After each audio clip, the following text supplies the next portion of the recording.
Hello and welcome everyone. I'm Okena, your friendly model axolotl. How is everyone doing today? Mare got first and Kuva got second. Very nice. Kuva's getting consistently second a lot now. Thank you for checking in, both of you. Potion of King's Foil. That's a nice one. Potion of Stone Skin. I wish I had Stone Skin right now. Aquis, welcome, welcome. You can still get third. Thank you for the lurk, though.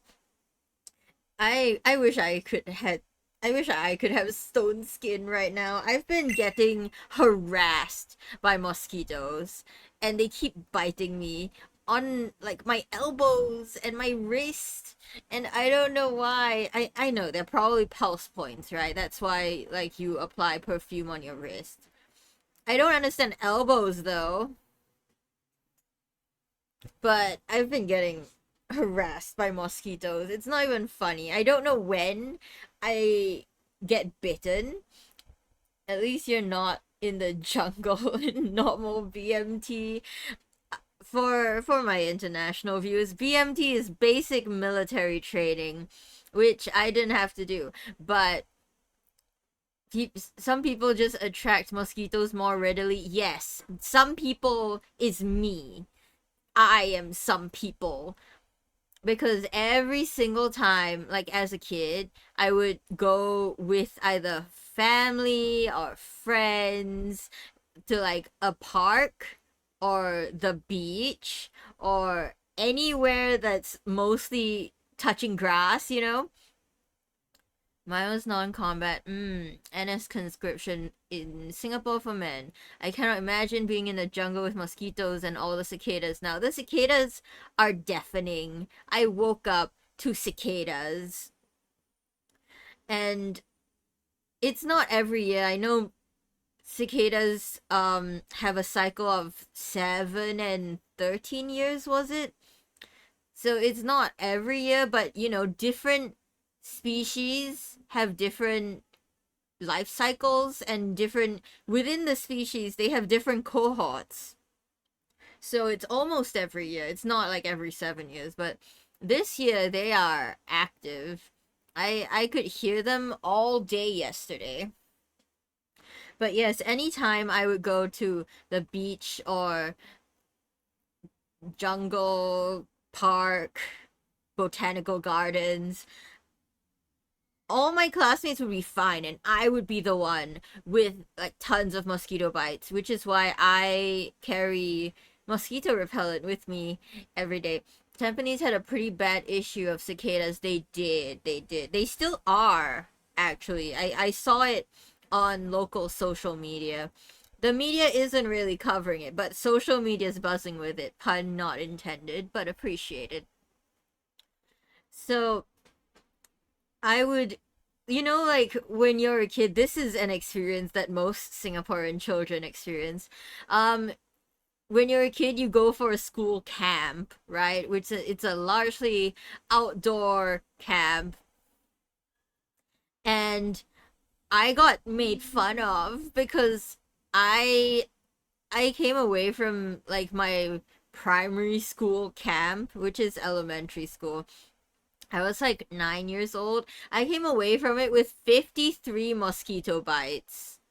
Mosquito bites and sandfly bites, but 53! It was everywhere. I was in so much pain. It stops being itchy and it starts being painful. I know this is a bit oversharey, but I really hate mosquitoes.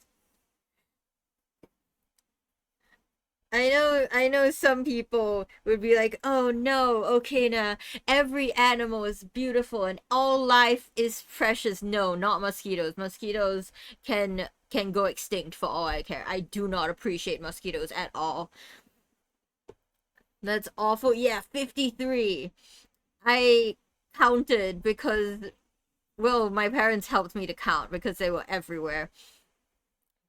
And I was just coated in bites and it was so itchy and I had to do like a medical bath to soak in like calming, like one of those like medicinal baths to calm my skin because It was a miserable experience. I don't know why I'm the kind of person that attracts mosquitoes more, but luck of the draw, I suppose. So my parents would joke about it whenever we would plan to go like hiking or like picnic. They would be like, "Oh, okay, now I'll just stay next to you and then I won't get bitten." And they were right. They were right, chat. Every every single time without fail. I heard blood type plays a part, but I don't know if that's true or just a myth. I'm sure it plays a part because I imagine that mosquitoes have evolved to not drink like AB blood because it will cause any other blood to clot. So, not too sure. Because if a mosquito drinks like a person with AB blood and then they fly and land and drink a person with Bug Addict, hello, welcome. We're talking about the joys of the outdoors. I'm being sarcastic. We're talking about mosquitoes. I've been bitten by so many mosquitoes in the past week. It's nowhere near my high score, but still annoying. Bug Addict, welcome. I haven't seen you around before. How are you? Thank you for the subscription, but you haven't chatted before. It's 1 a.m., but I finally managed to say hi. Hello! If you have to go to bed, please do. But thank you for dropping in.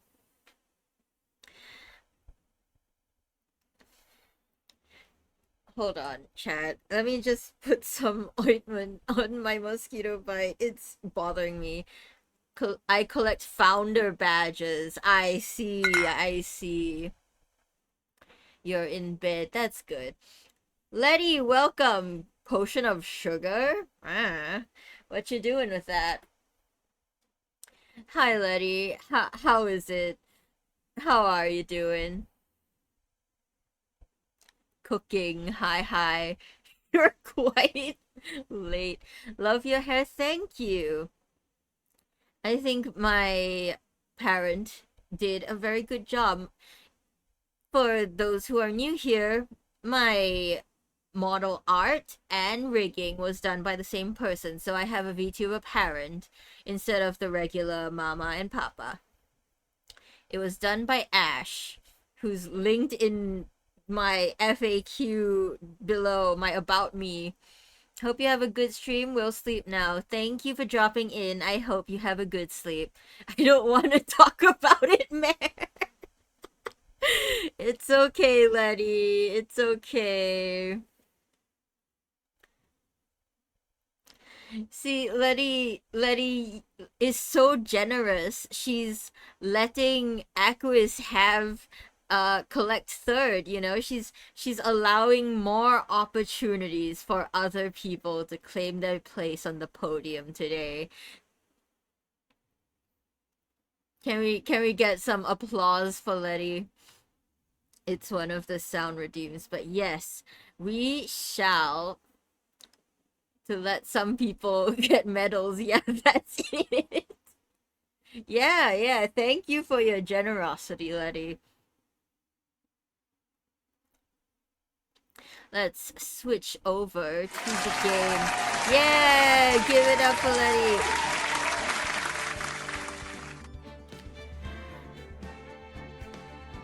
Adamska, I'm sorry, how do I pronounce your name? I still don't know. Yoink. Thank you, hello. My nose. Adamska? Okay. Letty got my nose. Dang. We're starting early, huh? We're starting the nose yoinking early. But before we go into the game, right, I have been designing a VTuber logo. I know it's because a lot of VTubers have a logo. Got your nose, yeah. Stealing my job, I see. Letty took it, not me. I know, I can see. But I want you guys to see this. I've been working on a logo. Here it is. We have it up here. Let me just increase the size. Yeah! This is my logo. It's not the final draft. Ale and I are still working on it.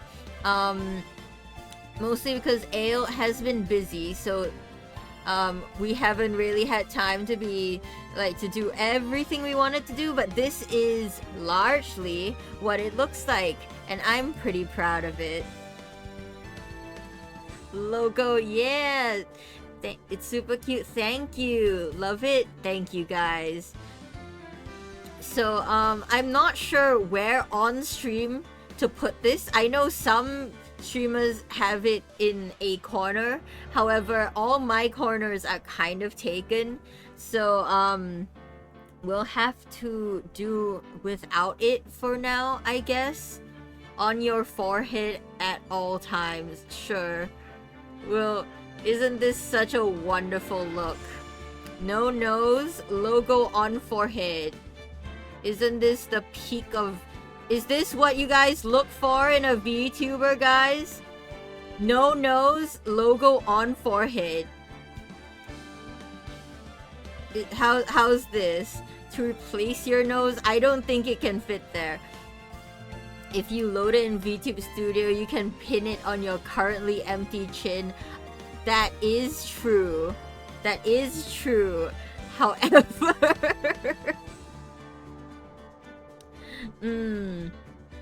It's a banger signature look. Thank you, Kuva. Just, yep. This is what you guys want. We'll just, yep. I could load it up in VTube Studio. However, that would... I could do it next stream because... Oh, make sure to keep your nose so it never covers your mouth. No! Horrible, horrible. That's not what I was getting at. Anyway, let's continue to the game. But yes, I have plans with Ale once she's free to make a few changes to the logo, but the current one that you see is mostly me. Ale will help me zhuzh it up a little because I can't draw, so this was done without drawing.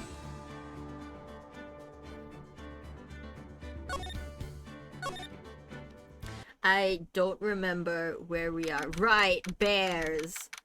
All the bears.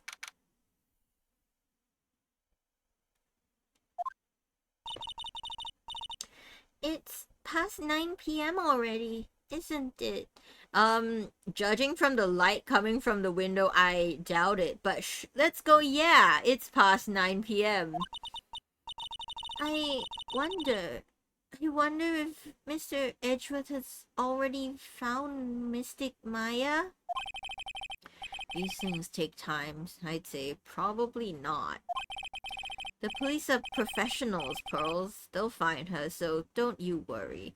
You should look at, what's his name? Matt on Guard's house. You should check Matt on Guard's house. Can I send in an anonymous tip to Edgeworth, please?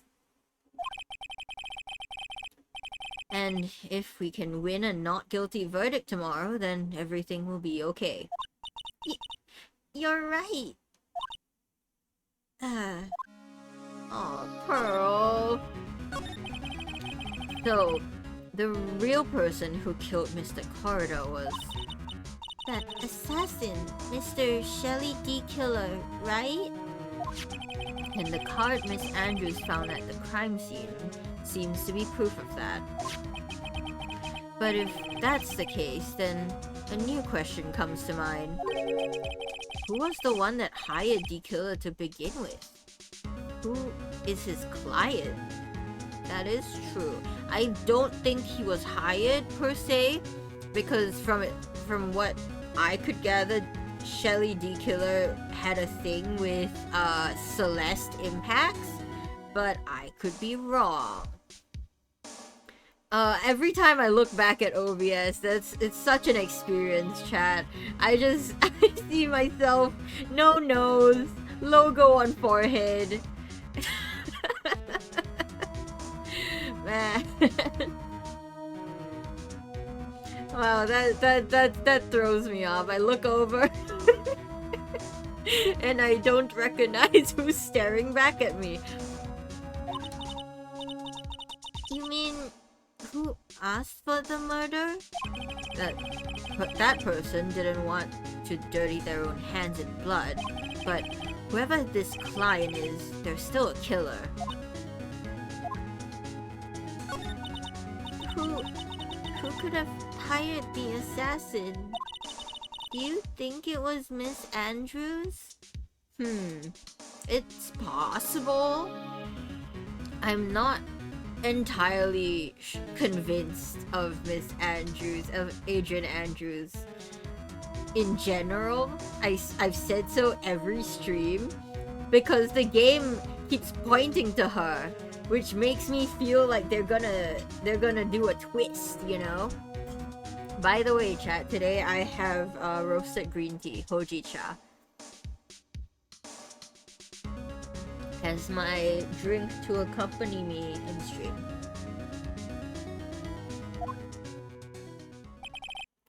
I wonder. But if she was the client, then why go through the effort to stab the knife into the corpse herself? But if Miss Andrews wasn't the client, then no, it can't be.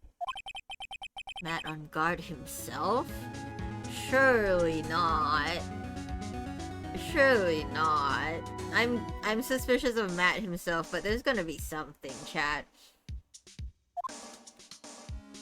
Was it Matt? If Mr. On Guard really did hire the assassin, then he's not innocent at all. Far from it. He would be guilty of the crime. But it can't be Mr. On Guard, right? I mean, when we first talked with him. Mr. On Guard, I'd like to ask you one more question. Did you kill Mr. One Corridor? Alright, just so we're clear, dude. I didn't kill anyone, and that includes One Corridor, okay? Okay, so he didn't lie. I didn't see any psyche locks at that time. Actually, that reminds me. Did you remember something, Mr. Nick? Yeah, something Miss Andrews said at the trial today. She said something interesting.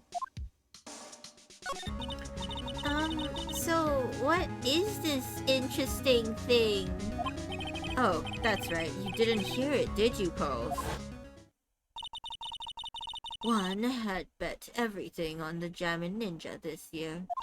And if he lost the Grand Prix, he was going to make sure Matt was going down with him. That's what he thought, anyway. It looked like somehow One had in his hands a secret so powerful that it could destroy Matt's acting career, had it been revealed.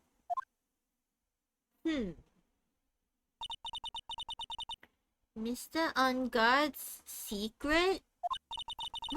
What is this secret? I don't know yet. But for now, let's think about it this way. Mr. Corridor was going to reveal the secret. That means Mr. On Guard had plenty of motive to have Mr. Corridor silenced.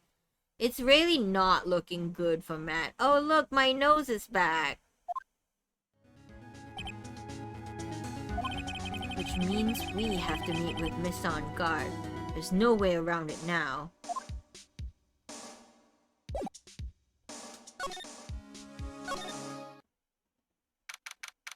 Yoink! My nose! This time Mary yoinked it. Great. You guys have too many channel points. Wow, it's really getting late, isn't it, Mr. Nick? Wasn't it just 9 p.m.? Yeah, it's past 9 p.m. already, but we still have some things to prepare for tomorrow's trial. There's still the matter of this secret Mr. Carter held about Mr. Guard and Miss Andrews' real intentions. These are two things I must know tonight. But aren't visiting hours over at the detention center? Also, can we, like, let Pearl sleep? Like, she's, what, 8? Pearl's 8 or something. Yeah, she's 8. Let her go to sleep. Pearl's a kid. Her bedtime's probably in half an hour. Exactly. We should drop Pearl off back where she can sleep. And then we just investigate. I'm sure we'll think of something, Pearls. Don't you worry. What do you mean, don't you worry?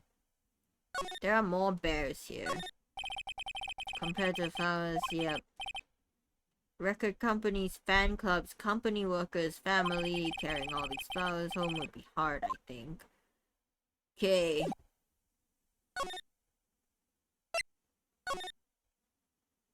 Oh. There's something in Viola Hall.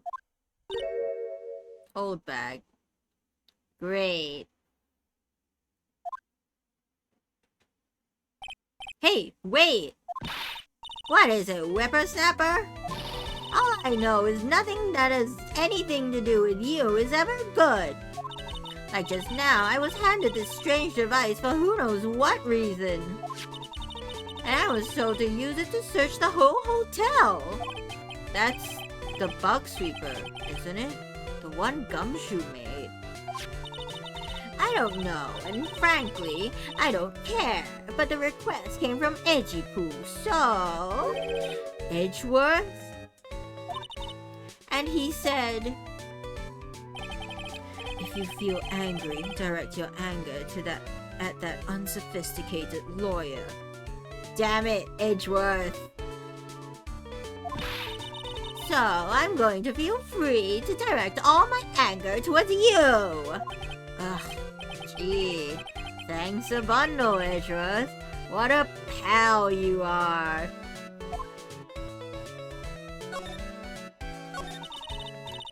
This is absolutely top secret, so you had better keep it to yourselves.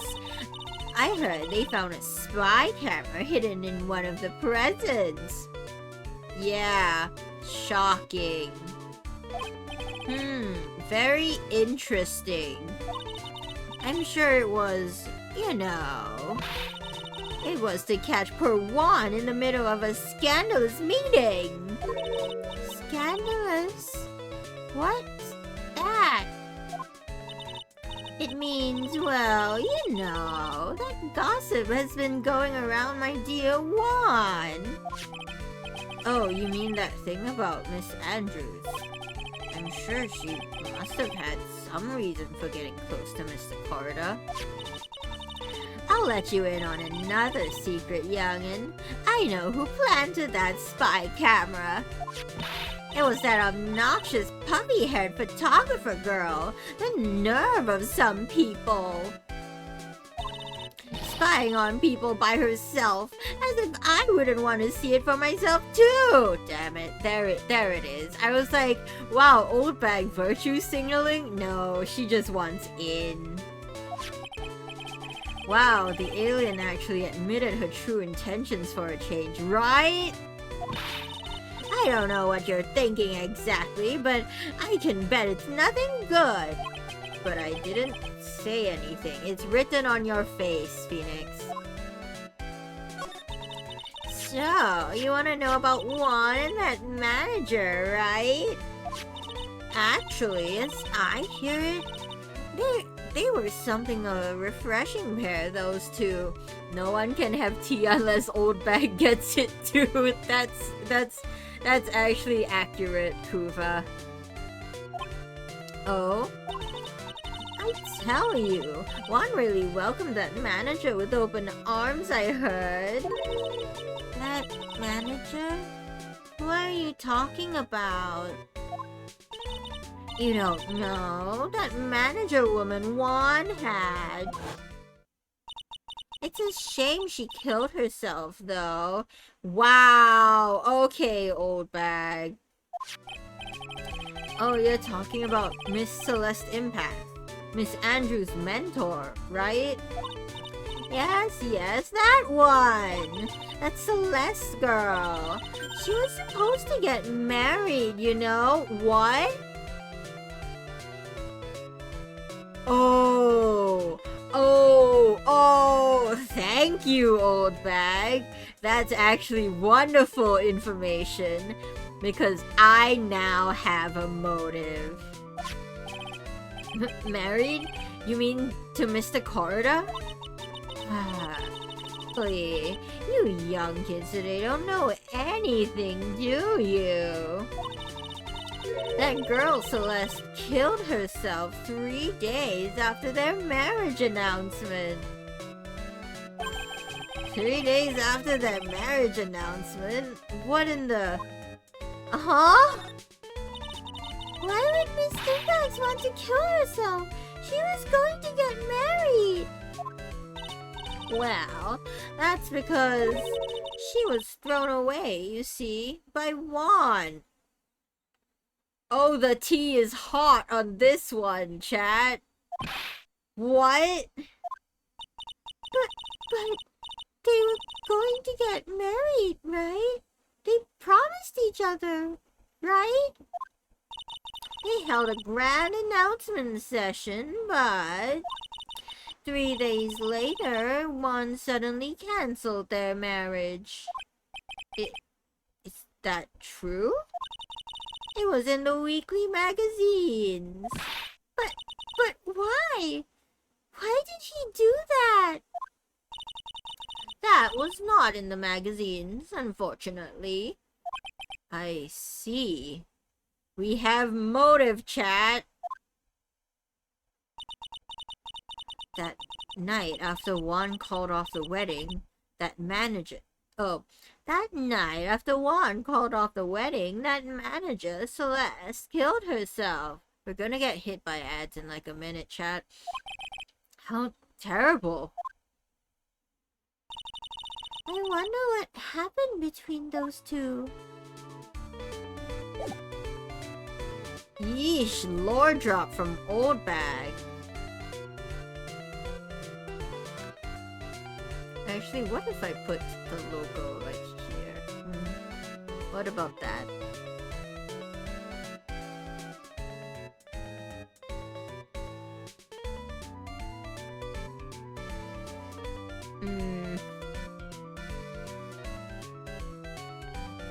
I don't know, chat. What do you guys think?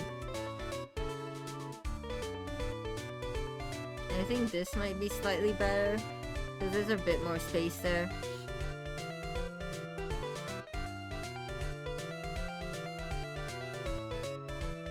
Oh, we've been hit by ads. Okay, so I have theories, chat. I have theories. I think that Shelly was somehow involved with Celeste because of that one picture of her when Maya saw it, but Phoenix doesn't know yet.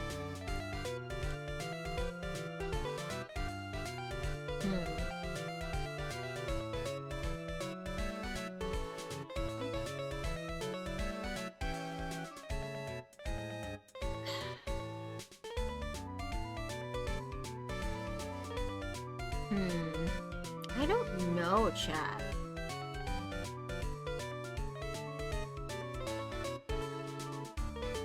Maybe Shelly was in love with Celeste, and after she killed herself, Shelly decided to kill Corridor. I don't get why Shelly would want Matt on guard to be found innocent, though.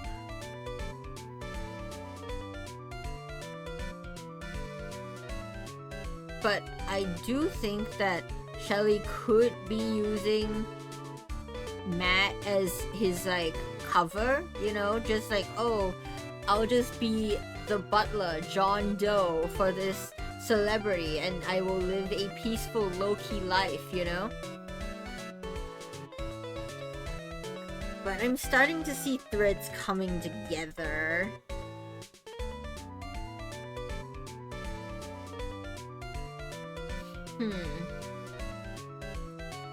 Still not entirely sure. Let's look at our evidence.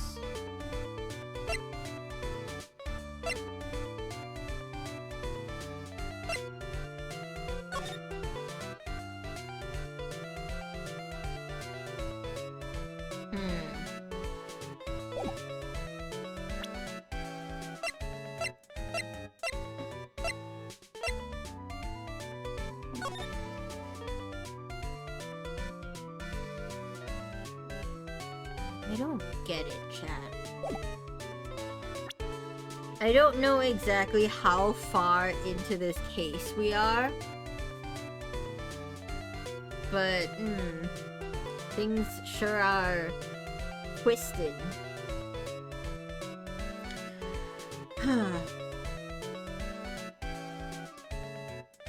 Also, can I just say, it's been a little hazy recently. Like, I smell smoke right now. The air quality, not good. I don't enjoy, chat.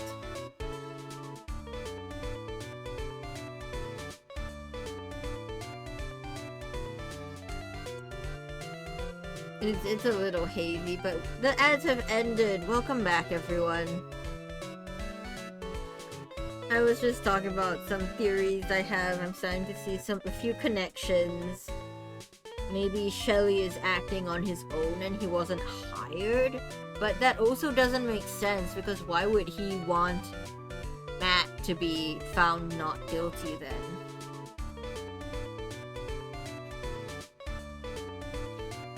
A lot of questions, so little answers.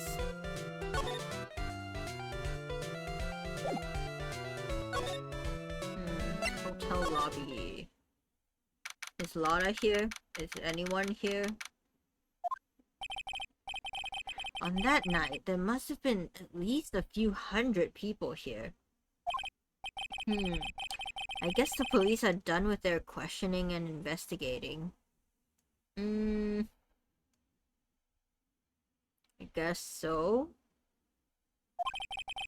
Looks like things here in the lobby have finally calmed down. The thing is, I don't even know if On Guard knows that he has a butler called John Doe, because he asked us to go feed his cat. If he had a butler, he wouldn't ask us to do that. So, I don't know.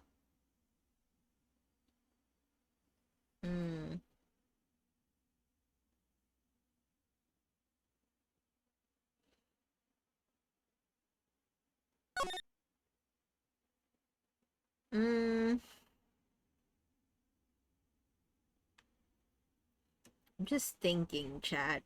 Why would Shelly want Matt to be found not guilty? I don't get it. There has to be something. We should go to the criminal affairs department,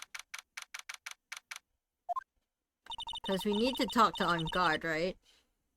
It feels sort of tense in here, doesn't it, Mr. Nate? Yeah, it does. I wonder if something happened? You're Miss On Guard's lawyer, right? Yes, sir. Well, we've finally found just the person we've been looking for. A real decisive witness. What? What do you mean? Why are you telling me this? A decisive witness? You mean for the On Guard case? We're taking the witness's statement right now. Gotta hand it to Mr. Edgeworth. What's Edgeworth up to now? Who is this witness? I think you know this person quite well, Mr. Lawyer. Mr. Nick? Between the kidnapper's demand and now this? Can't see any way to win here. Oh, yeah. Mr. Edgeworth wanted me to tell you something. He did? Even though visiting hours are long over at the detention center, he wanted me to grant you special permission, so there you go. Hey, yo! What? What is Edgeworth's game here? Because he's helping us, but he's also like finding a decisive witness. What's going on? What? I've already called them, so they know. Go on, go talk to your heart's content. Thank you very much. This is such good news, Mr. Nick. Go talk to your heart's content? Sounds like the police are pretty sure they have tomorrow's trial in the bag. I don't know what's going on.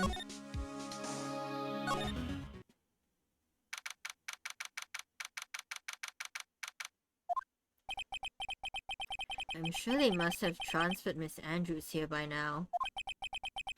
So that means that both Mr. On Guard and Miss Andrews are in this detention center. Now then, whose story do I want to hear? On guards, please.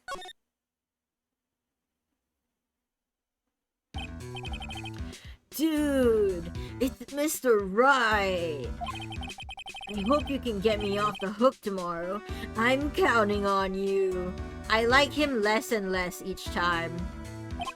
I hope so too. Edgeworth just dropped a bombshell on me by saying that Juan Carter was killed by an assassin, and that the assassin's client is this man, Matt On Guard. What's wrong? Mr. On Guard, there is something I must know with 100% certainty. You seem kinda different. You're totally not like your usual lawyer self, dude. You barely know me. You met me yesterday. Actually, yeah, yesterday. So, what's your secret, Matt? About the press conference. You mean the one where Juan was gonna dress up as the Nickel Samurai? Yeah. I heard a little more about it from Miss Andrews. It looked like somehow Juan had in his hands a secret so powerful that it would destroy Matt's acting career had it been revealed. Could you please fill me in on what this secret is, please? Ah! No! No! I knew this was coming. 5? 5 psyche locks? You're kidding, chat. You're kidding. You're kidding. What? How is this guy innocent? He looks so guilty right now. That's so many locks and so many chains, so many secrets. Man. 5?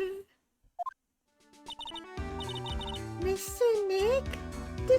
Don't tell me. Psyche locks. You said secret, right? But I don't have any idea what it is. Do you, dude? Don't give me that bull crap. You are lying through your teeth, mister. Oh no. 5?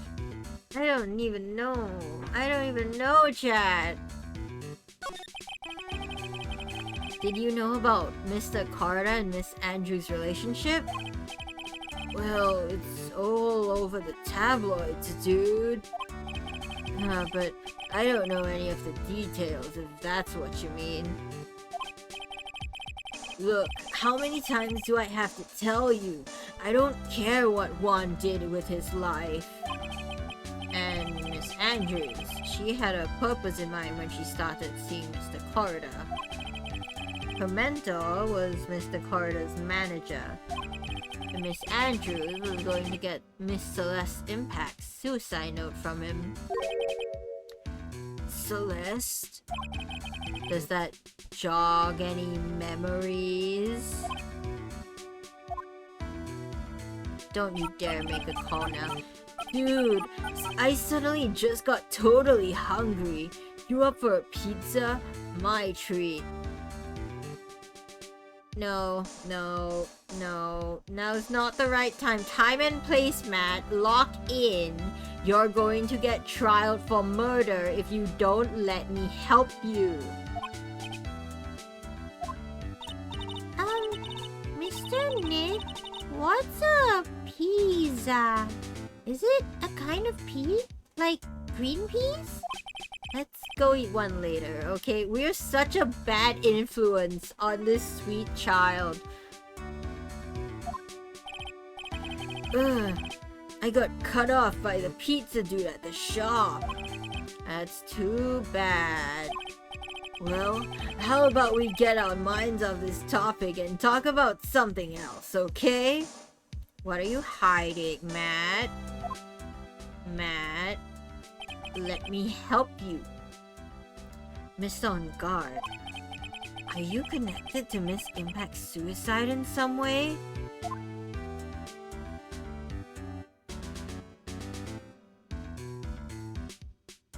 Man, he's so unlikable.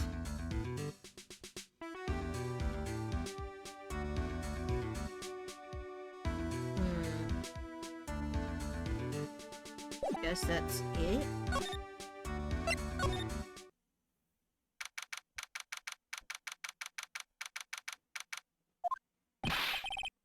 Oh, Mr. Wright, please, you have to help me. Uh-oh. Mr. Powers. What happened? Why are you here? You see, I got roped into this somehow. What? And now I'm going to testify at tomorrow's trial. So the decisive witness is Mr. Powers? I was talking with a detective until a while ago, and I was on my way home. And all of a sudden, you there! You're under arrest! I was brought here. Oh. They said my face and whole self in general looked suspicious or something. Poor Powers, he can't catch a break. Well, I guess I can see how they thought you looked suspicious. I'm just a normal guy on an exercise show for kids. Is that a crime?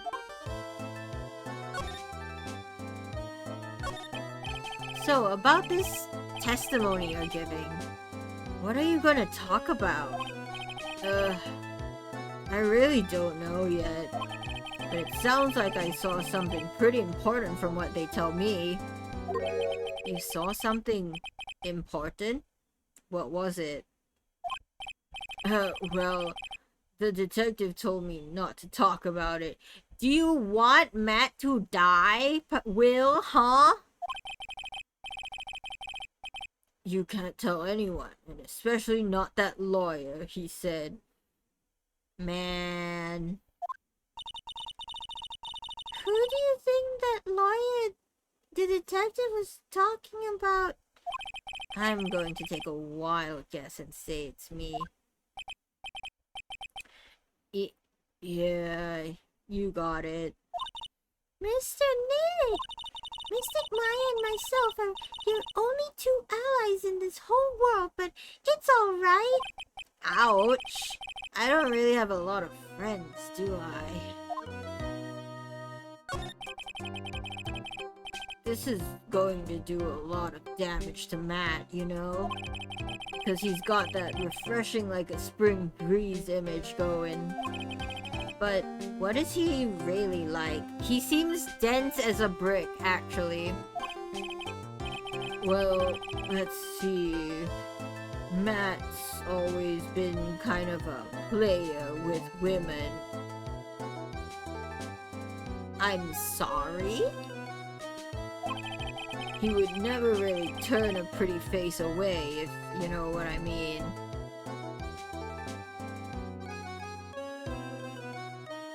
Yeah.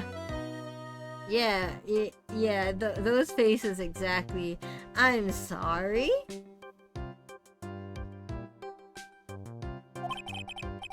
He'd always say it's just a game to justify himself.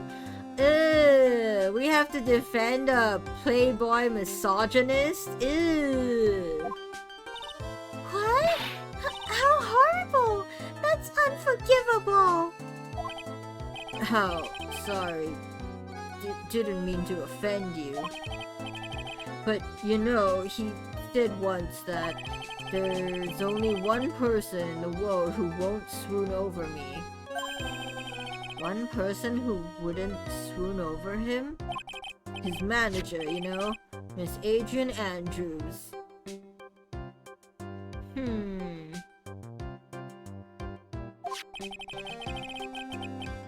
Why is Mr. Powers suddenly looking kind of energetic? Ugh, I don't have a good feeling about this chat. You see, I'm actually a sucker for gossip.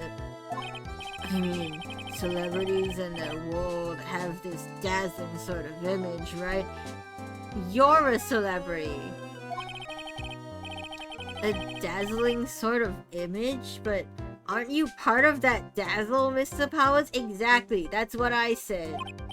No, I'm more of a hairy, sweaty, smelly, brutish kind of guy, you see? You were invited to this red carpet event. But it's okay, really. I get to hear plenty of gossip about a lot of the other stars around me as things happen. Well, that's true. Oh, hey! So, did you hear about this yet? Miss Andrews' mentor and her suicide? No, please do tell!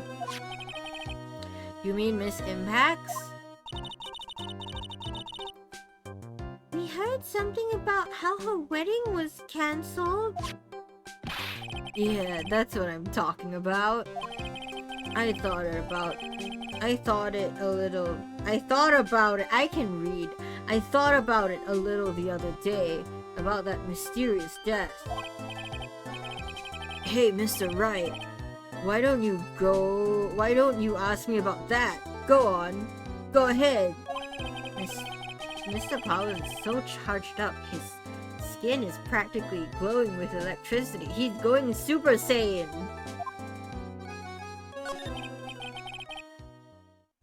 Hey, so, have you heard this? Celeste left a suicide note. Oh, please tell me you know the contents of it. And they say that Juan went and hid it. We heard about that in court today, but there wasn't any actual proof that she had left a note. Well, this is what I think.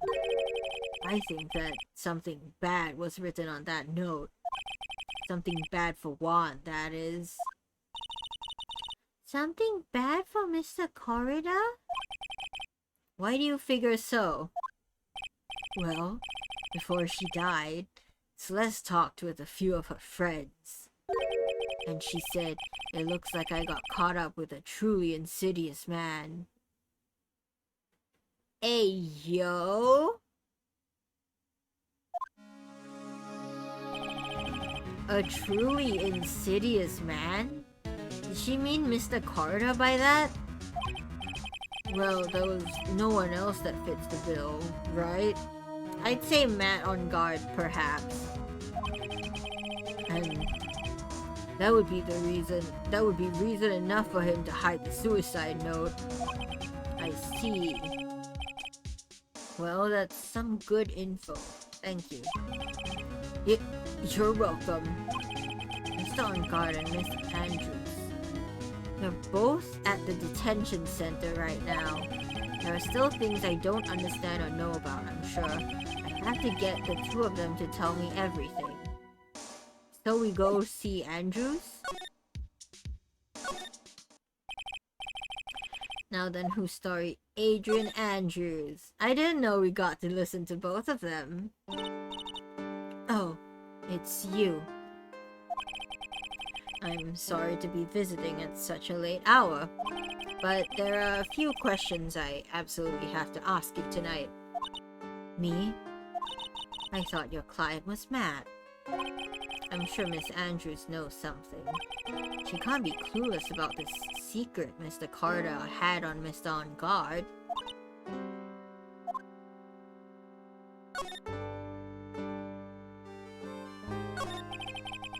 I'd like to ask you about Matt on Guard, if you don't mind.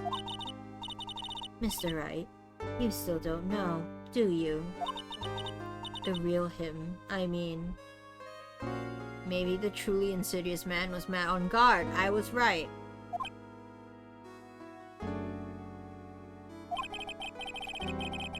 You seem to bear a lot of resentment towards Mr. On Guard. If that's the case, then why did you become his manager? And why would you become intimate with his rival? That has nothing to do with the case. Nothing. No psyche locks. Okay.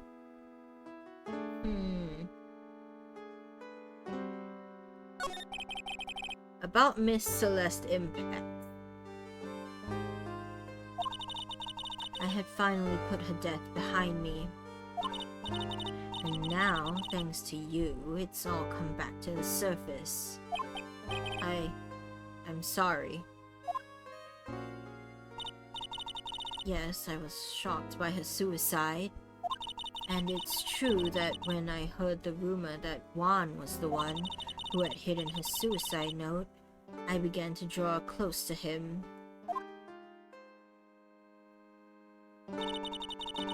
I wanted to get her suicide note back and to burn it.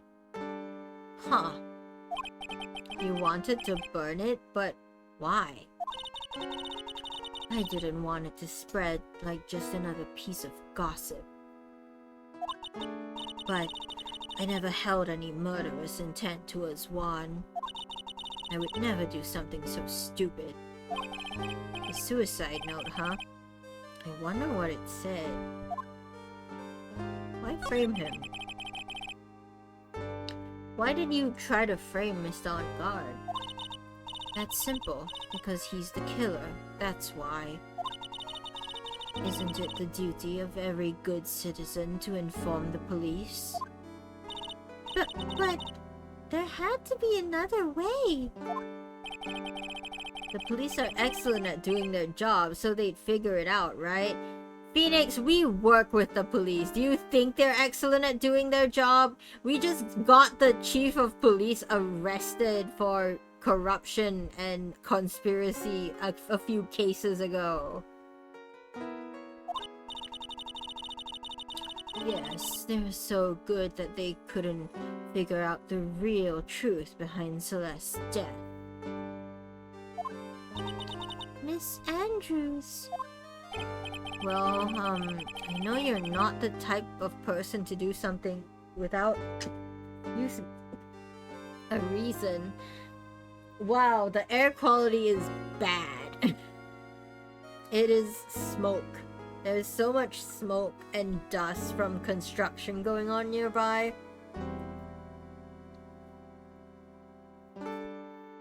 Not fun.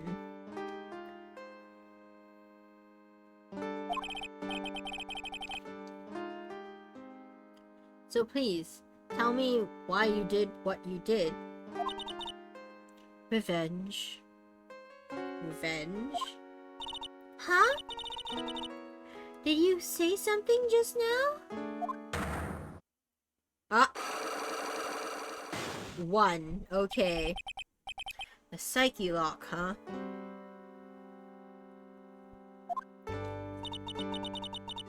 Don't you understand yet?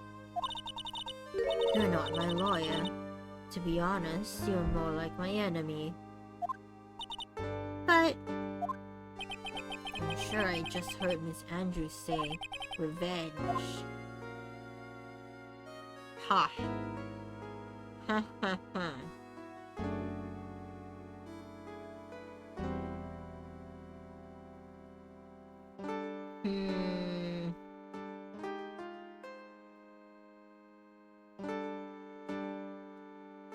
Psyche lock, huh?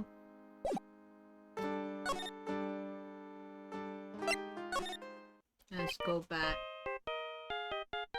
Yo!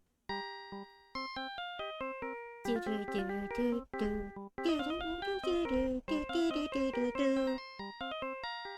love the Steel Samurai ringtone. Mr. Nick, your phone! Oh, it's not just Edgeworth, it's Nick too? Hey, that's the Steel Samurai theme song, isn't it? Yeah, I love it. It's my favorite piece in the entire soundtrack so far. I don't like the sound of this ringtone right now. It sounds kind of ominous. Yeah, I know. Hello? We're in trouble now, pal. Oh, I'll be back at the office really soon. What's wrong? Something really unexpected just happened. Mr. Edgeworth, Edgeworth? Anyway, hurry up and get back to the office, pal. I don't know what's going on anymore. It's no good. Hello? He got cut off. What's going on, Mr. Nick? Gumshoe said we need to be back at the office right away. Then we should hurry back. I'm scared to go back. What are you talking about? Mr. Nick, pull yourself together. Maybe it'll be good news. I doubt it. Somehow I doubt that, yep.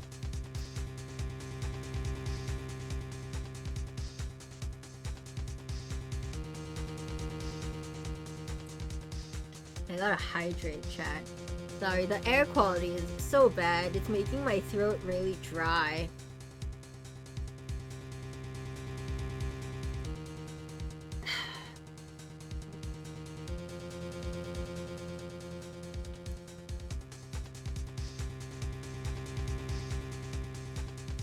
Wow, I can't believe Huva would take a picture and post it on Blue Sky. Man.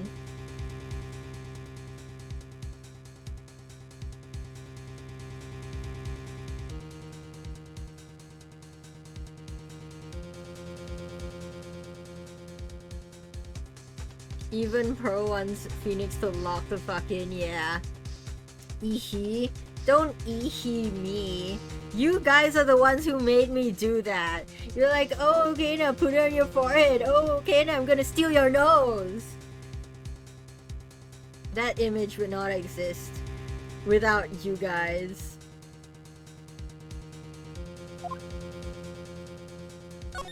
Anything? No, we finished. So, law offices.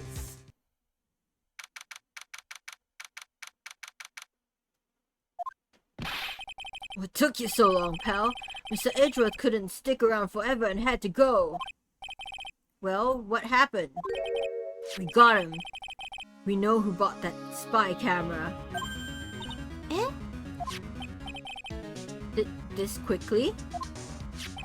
And this bear is what gave them away, pal. The bear. I figured it out, pal. I figured out that we should have been looking into the bear instead of the camera. But Wasn't it Mr. Edgeworth who figured— Shh! Pearls! And? Go on! There's only one person who bought one of those bears who's related to this crime. Who is it? Who'd be so rude as to spy on another person in their room? Estelle, thank you for checking in. Welcome, welcome. What potion of definitely not vodka? What you doing with that? Huh?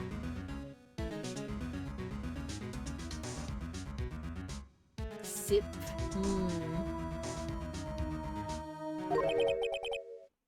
Mad on guard. Damn it, I knew it was gonna be him. Huh? Mad on guard, your client. That's who, pal. Damn it, Matt, why are you like this? Oh no. Oh no! And here I thought things couldn't get any worse.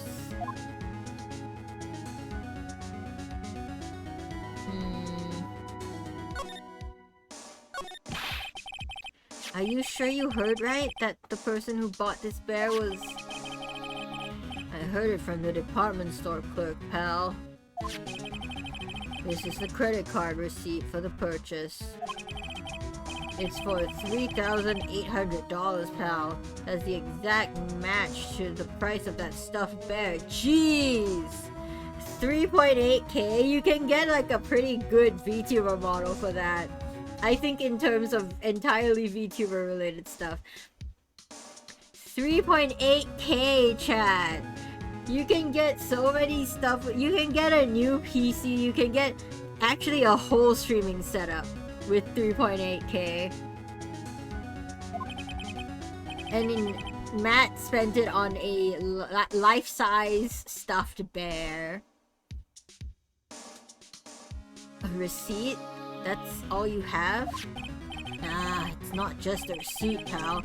The store clerk said so himself. He told me, I'm sure I sold the bear to Mr. On Guard. I mean, the clerk even got Mr. On Guard's autograph out of it, pal. Oh no. 2 months on rent for a very rare and traceable bear. Yep. No, it's like one of those huge Pokemon plushies. You know, it's like, oh, just me, my wife, and her 5-foot Mareep plushie. This is the bear version of that. But with 3.8k, I'm pretty sure you could buy most, if not all of the recent, like, Evolution, collection.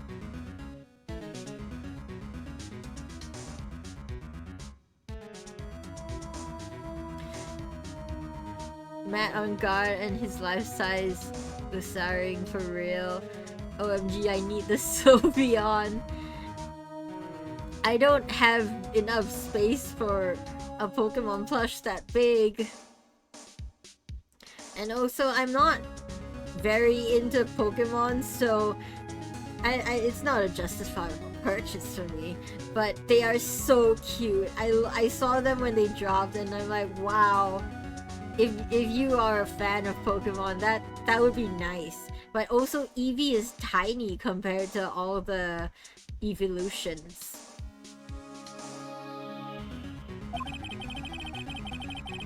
So I'm sure the person that bought the stuffed bear was Mr. On Guard himself. Damn it!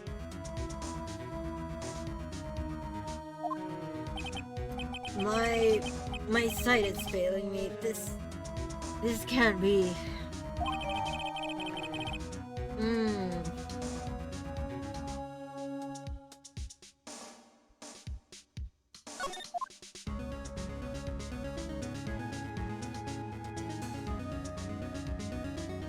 But also, Chad, if Matt bugged the room, he wouldn't be the one killing, right? Because why would you add, like, evidence to a murder that you were gonna commit, you know? That doesn't add up. So maybe it isn't him, actually. You know?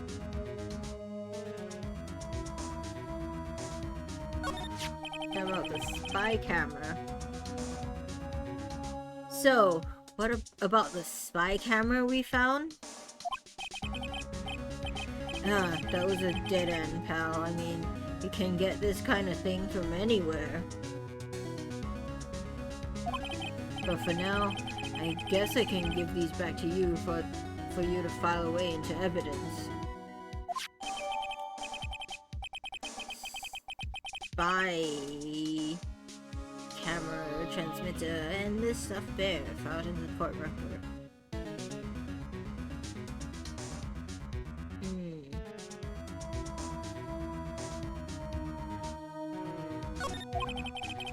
I know you didn't want to give up, pal. I never thought... I didn't think it was possible. The person who put the spy camera in Juan Carter's room was Matt on guard. Why would Mr. On guard do something like this? I bet it was to catch Miss Andrews and Mr. Carter in one of their rendezvous.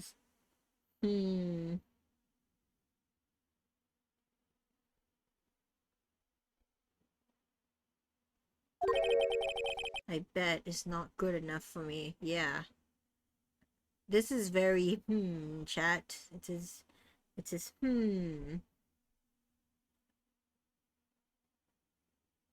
I don't know. I don't know at all.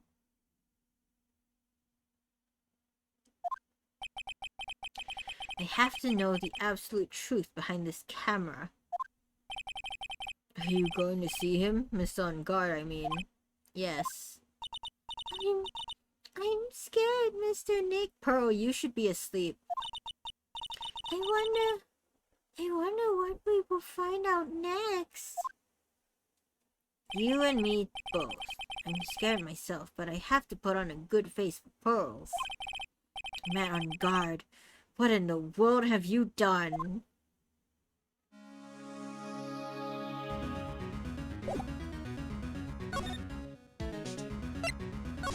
Oh, I could have gone straight to detention.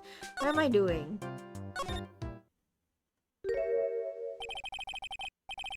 You're working really late, you know? It's already past 10 p.m., dude. I don't know. The window outside says otherwise. 10 p.m. Pearls, you should be asleep. Sorry to call you up this late and prevent you from sleeping, Mr. On guard. However, I have several questions. I think it's time you told me the truth. Relax. Don't you know that ignorance is bliss?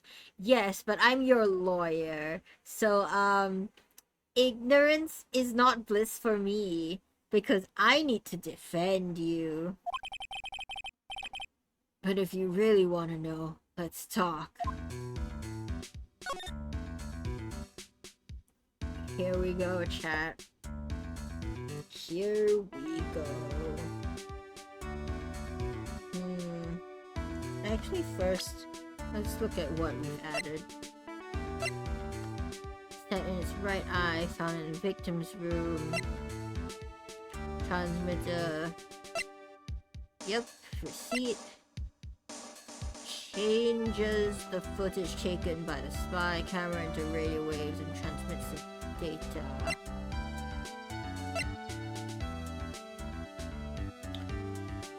For 1 hour was running at the time of the murder. Great.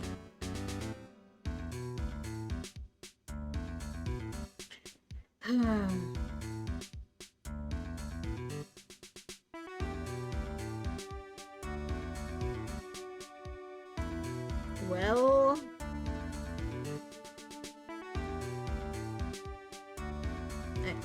I guess it's time, right? Take that!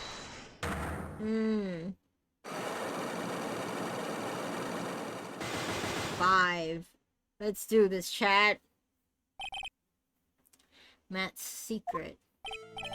Now let's hear what this secret of yours is. What if Mr. Carter had been successful in his plan? What would he have disclosed? I told you before, dude. I don't know. I don't know anything about Juan, okay? Look, Mr. Wright, I can keep on saying it until I'm blue in the face, but I totally didn't pay Juan any attention the whole time that night. And why were you spying on him, Matt? Tell me that. Explain that. I mean, come on. I was in the middle of a nap. I believe you less and less every time you say that. Don't lie to me. Huh? I know you paid close attention to Mr. Carter, especially on that night. Why are we still missing two? Oh right, it's the same day.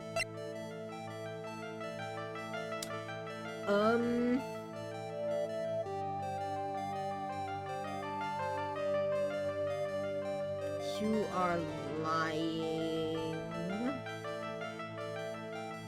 You had a transmitter or camera, chat? Transmitter or camera? What do you guys think?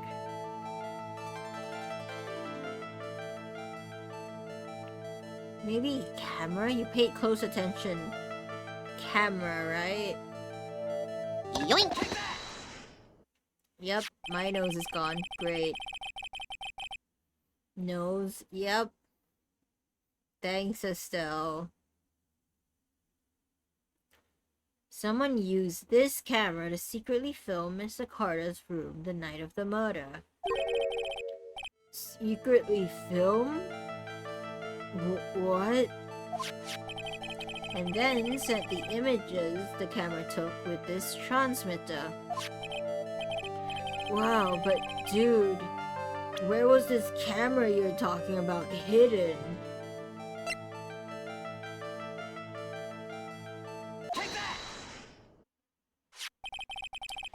The spy camera was hidden in this bear's eye. Would you know anything about that, Matt? A bear that was supposed to be a present from a fan. I guess Juan had a few of those kinds of fans too, huh, dude? Actually, I wouldn't say this bear was a present from a fan. Don't give me that look. You sure, dude? Who else could it be from? Gee, I wonder. The person who gave this bear to Mr. Carter was you, Matt. Losing my mind picturing Phoenix dragging a life-size bear around. Yeah, I mean, it's a teddy bear, so it's like, it's stuffed, but it still probably weighs like 6 kg.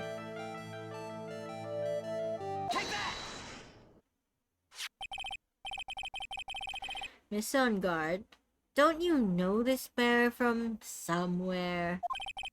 I don't think I've ever met Mr. Bear before, dude. So this dummy, dumb, aloof personality is all a facade? Aw, but he says he knows you. How could you forget such a great friend? What else did the bear tell you?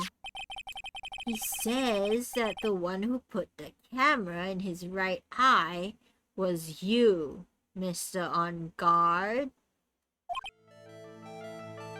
I'm doing a serious interrogation and you guys choose to yoink my nose. Wow, chat, you're so great.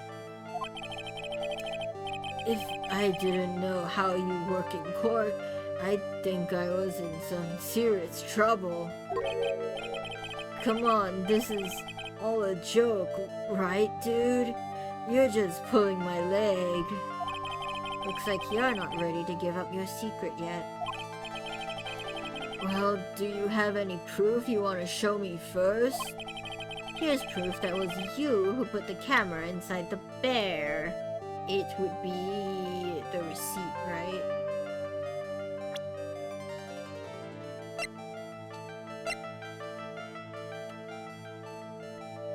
Needed to make sure you wouldn't present the nose as evidence at the wrong time.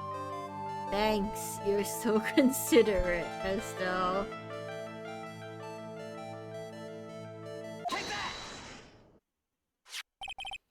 I have here one credit card receipt, Mr. On Guard.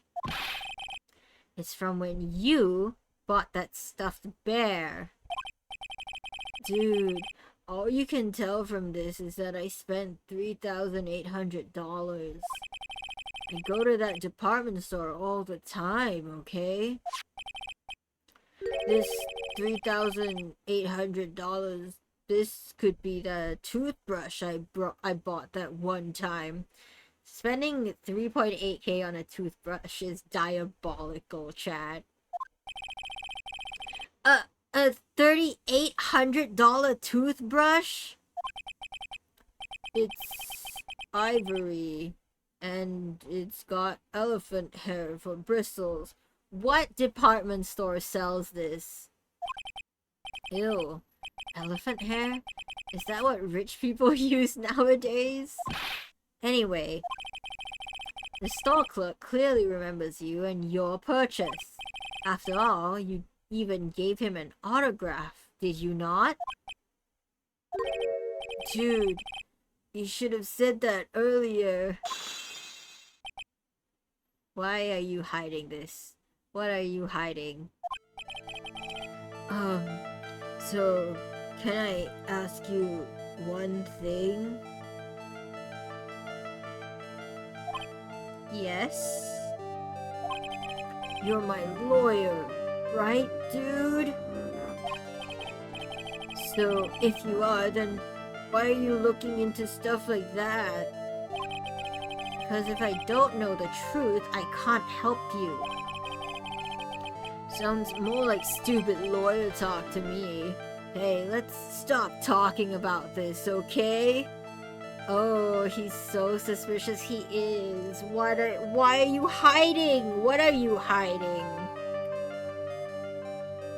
So this whole, like, dumb guy thing is just a facade. No, not yet. I haven't asked you why you set up the camera yet.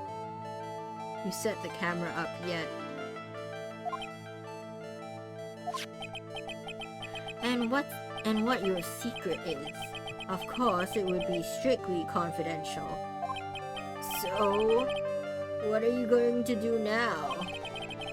I'm going to find out what I want to know, because I must. The reason you hid this camera in Mr. Carter's room and filmed it in secret is you're a pervert and wanted to see Adrian Andrews.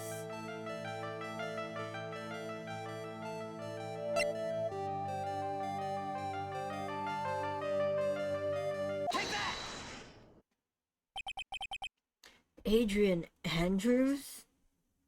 Yep. There's a rumor going around. I'm not sure if you are aware of this, but she is your manager after all. That Miss Andrews and Mr. Carter were having secret meetings. You, who was keeping tabs on Mr. Carter, you were going to reveal this as a fact and turn it into a scandal. Isn't that right? Dude, you can be such a moron. Huh? Oh man, Mr. Lawyer dude, that kind of scandal? That's the good stuff. That's what we in the industry call juicy. The good stuff? Juicy? Look, we can get publicity without spending a penny with that kind of stuff. I mean, if people stop paying attention to us, then it'd be the end, dude. too bad that wasn't your intention. What are you talking about? I wish your reason for spying was something so innocent, but it wasn't. You didn't spy on Mr. Carter because of Miss Andrews. Then there's only one reason I can think of for you to do such a thing.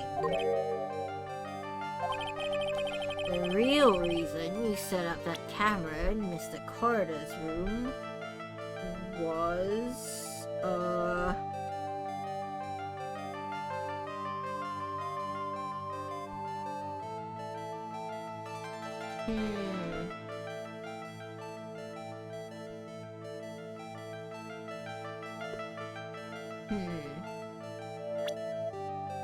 Reason you set up the camera in Mr. Carter's room.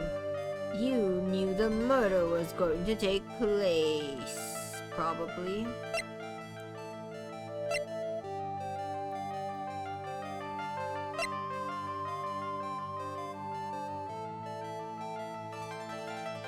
Maybe?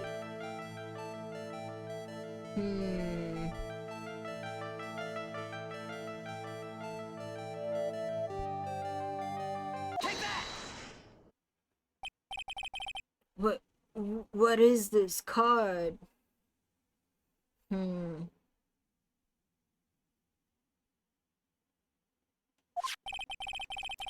Maybe he doesn't know about this card. This is a certain man's calling card.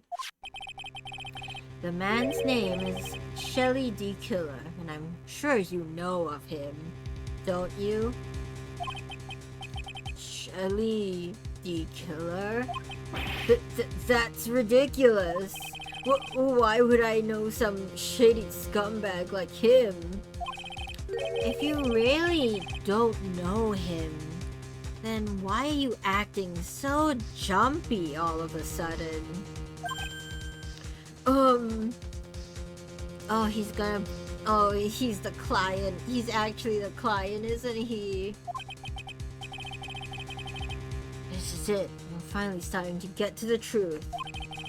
You can't afford to make any more mistakes now. Yoink! Great. Fantastic. Thank you, Mayor. Mr. Matt on guard. I know why you know Mr. D. Killer. It's because you're his client. Right?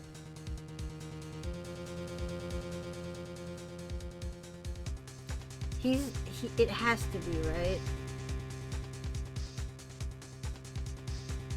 You're his client. Oh, that's hefty. 5? Send it! Since you're the one who set up that camera, that means you knew. You knew exactly what was going to happen in that room. So, how? How would you know something like that? It's because you're his client. That's why. You hired Shelley the Killer to assassinate Mr. Juan Corrida. The real mastermind behind this whole murder is you, Matt on guard. Jacques.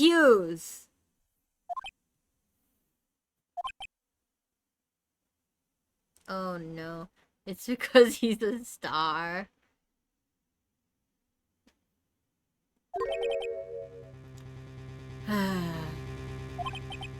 And here I was, trying to be a good boy for you, dude. Actually?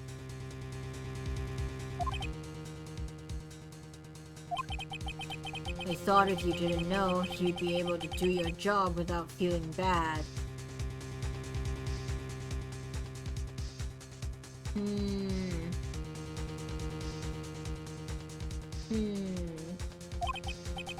Well, that's what I thought anyway.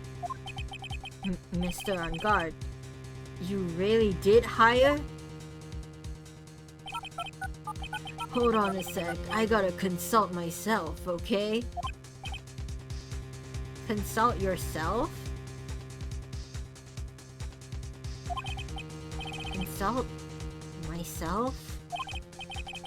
Well, I guess it's probably about time anyway. About time for what? I think it's time for you to meet him now, Mr. Lawyer Dude. Oh!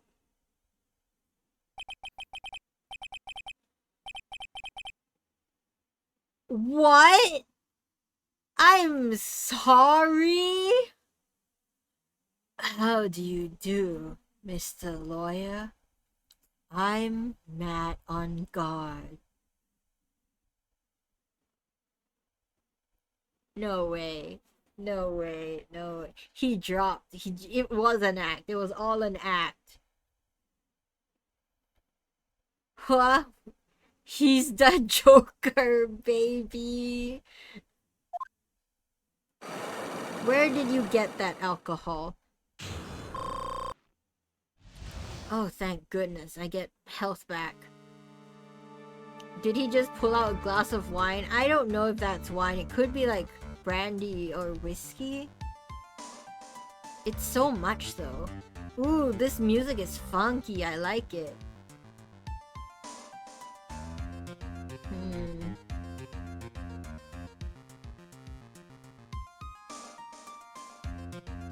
I think it's brandy. It looks like a brandy glass.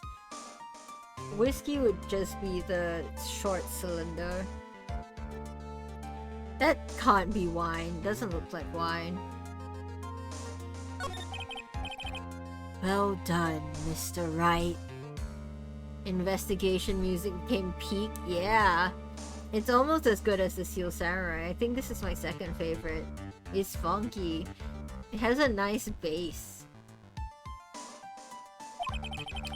I bet it wasn't easy to gather as much information as you have.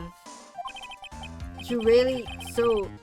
You are Shelly DeKiller's client? You didn't really think I'd dirty my own hands in this, did you? Oh, you disgust me, Matt on guard. You disgust me. What do you mean? And that woman, Adrian, was quite brave herself. I was right, the insidious man was on guard, not Corridor.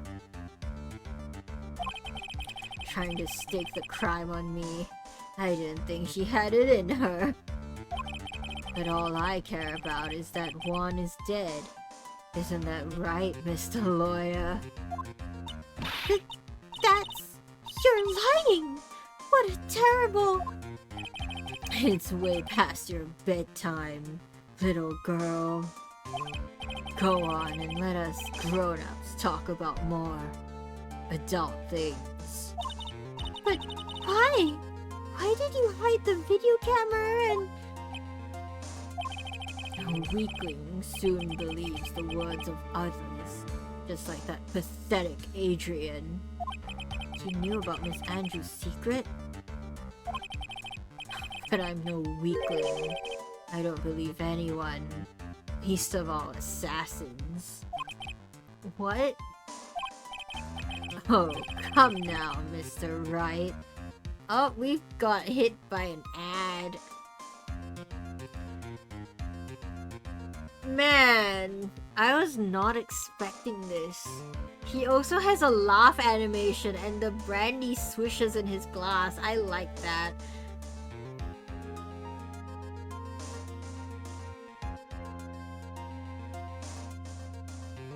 I have a feeling he got those scars from either Celeste Impacts or Adrian Andrews. Probably Impacts, actually.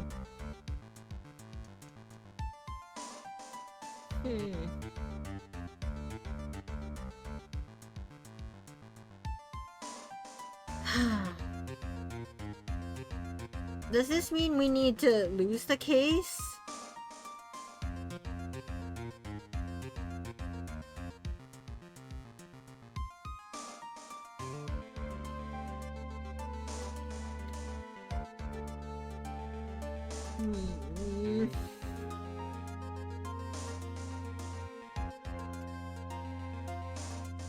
I don't know, chat.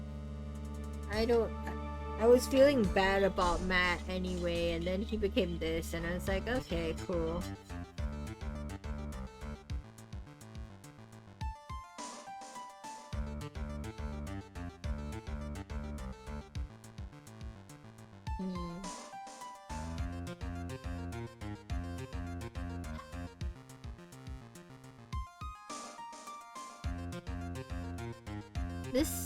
This doesn't feel great. But honestly, kudos to the game devs, because I was like, oh, Phoenix has plot armor, right? So none of his clients are guilty, right? So I'm glad they subverted that. But man, I wasn't actually expecting him to be like this. Look at him, Chad. He's all evil and stuff. He's the Joker. That's wild.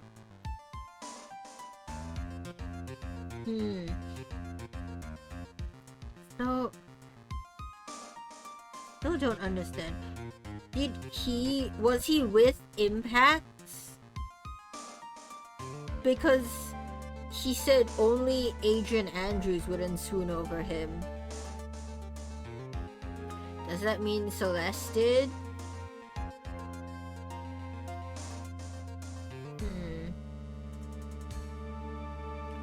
What to do?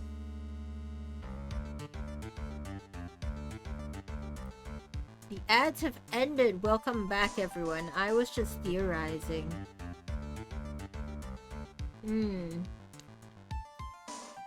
Oh, come now, Mr. Wright. Assassins aren't above blackmail. They turn their clients into cash cows by holding the sinful deed over their heads. And a superstar like me? How much do you think I'm worth? Care to guess? Geez, someone's full of himself. And that's why? Yes, that's where the video comes in. It's got his face and the crime scene recorded on it, preserved for all time. With that, I can keep him at bay, and even blackmail him if I want. That's right, that video is my insurance. Isn't that what they call it, Mr. Wright? Why would you do something so wrong? Because I'm a grown-up and I can. Good enough an answer for you, little girl? Jeez. Why? Why would you kill Mr. Carter?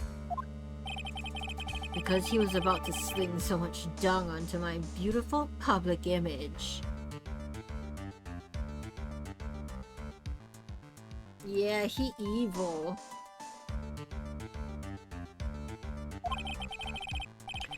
Scandals are a little annoying, aren't they? This is all because of that press conference, isn't it? If Mr. Carter had been able to give it, then Mr. Ungard's secret would have... Ah, well, that's what we call taking advantage of the situation, you know? I had no interest in doing it, really, but bit by bit, it crept up on me. And then, the situation just presented itself perfectly. How beautiful, I thought. And that's how Mr. Carter ended up dead. Let me tell you something. I'm not like Adrian. I don't depend on anyone. People are simply things to be used. Used and thrown away. Jeez! Okay. This guy's just straight up a sociopath. Okay. Put on a sweet, innocent face, and people will swallow anything you feed them. He's got fangs.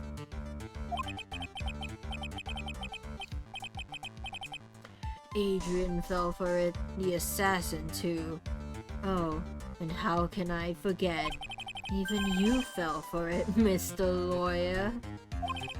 Everyone, all working their butts off for me. Matt on guard. Absolutely wild, I know, right? Oh, does that leave you speechless? What a shame. I want to kill myself. The forehead veins, woof, yeah, right? Everything about him. The character design is so good. What's wrong, Mr. Lawyer? You've grown awfully quiet. How could I have been so deceived by you all this time? When we first met, I asked if you had killed one corridor, and you answered very clearly that you hadn't killed anyone. Hey now, I never told you any lies. It's because he genuinely believes in his innocence. The person who did the killing was that D-Killer guy, right? All I'm guilty of is taking a cat nap in my room. You killed Mr. Corridor! I dare you to say that in court tomorrow. Oh, but too bad. You can't. You're my lawyer after all, aren't you? Ooh, that's so... Ooh, because earlier he asked that same question. As his innocent, like, surfer dude, you know? You could always drop my case and refuse to represent me. How does that sound? Oh, but you can you? That would be the one thing you absolutely can't do. Mystic Maya! You wouldn't want to test the killer. He's a man of his word, or so I hear. You could end up getting a certain friend of yours rubbed out if you lose.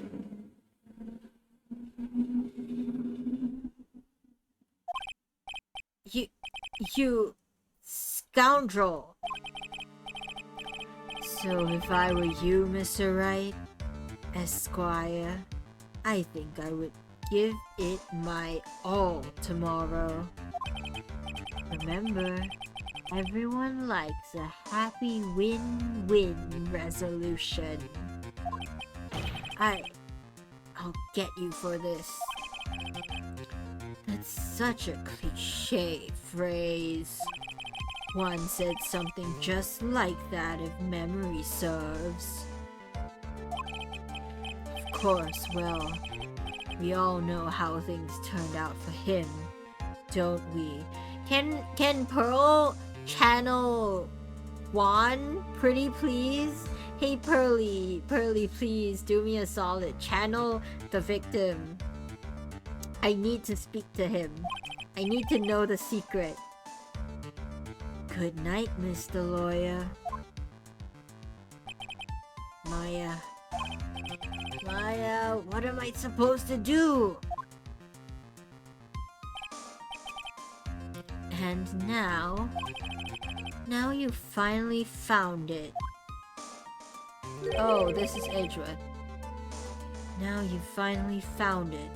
The starting line of this case. Edgeworth. I don't care for the horrid atmosphere here. Let's return to the precinct.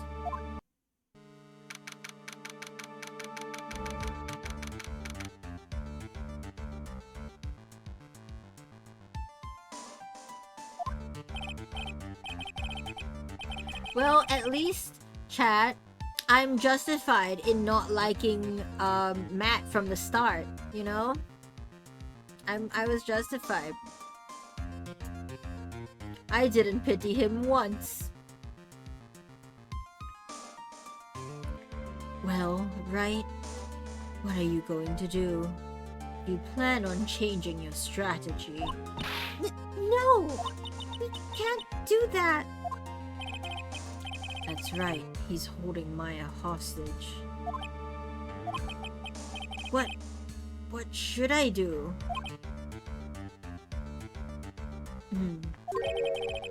That's not something I can answer for you.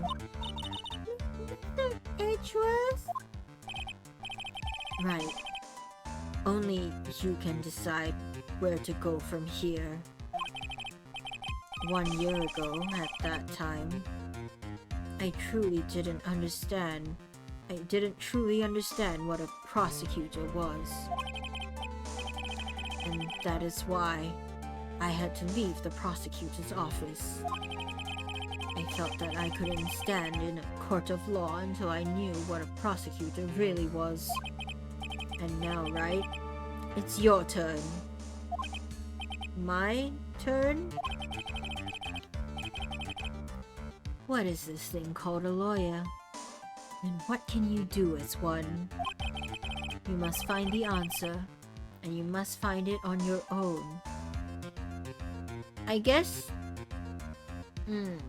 If we can find Maya, we could lose the case. I don't really care about win streak. I'm a lawyer, but to fight for someone who's clearly a killer... That on guard. That man is really...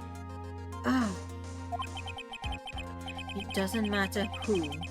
Every person deserves a proper defense and a fair trial. Isn't that the basis of our judicial system? Proper defense? But what exactly is that? Is it where a lawyer forcibly and blindly gets an acquittal through shouting and trickery? Ironic that you, of all people, should say such a thing. Isn't that exactly how you've fought for your clients up until now? Nah-ah! We shouted, but it wasn't all trickery. Sometimes we would bluff, but we were right. Well, that may be true, but that's because I've believed my clients to be innocent from the bottom of my heart. He shouted and did trickery, but not like this. Our clients were innocent. But if I were to get on guard an acquittal, that isn't a proper defense at all.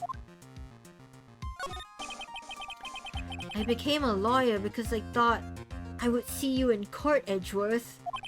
I thought I could save people who were suffering and in pain.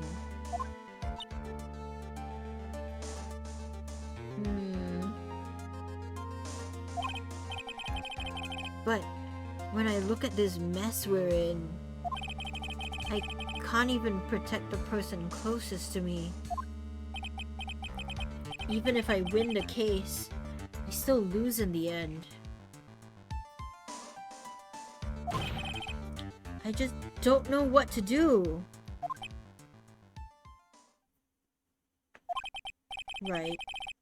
Would you get a hold of yourself? You have it all wrong. Huh? We aren't some sort of heroes. We're only human, you and I.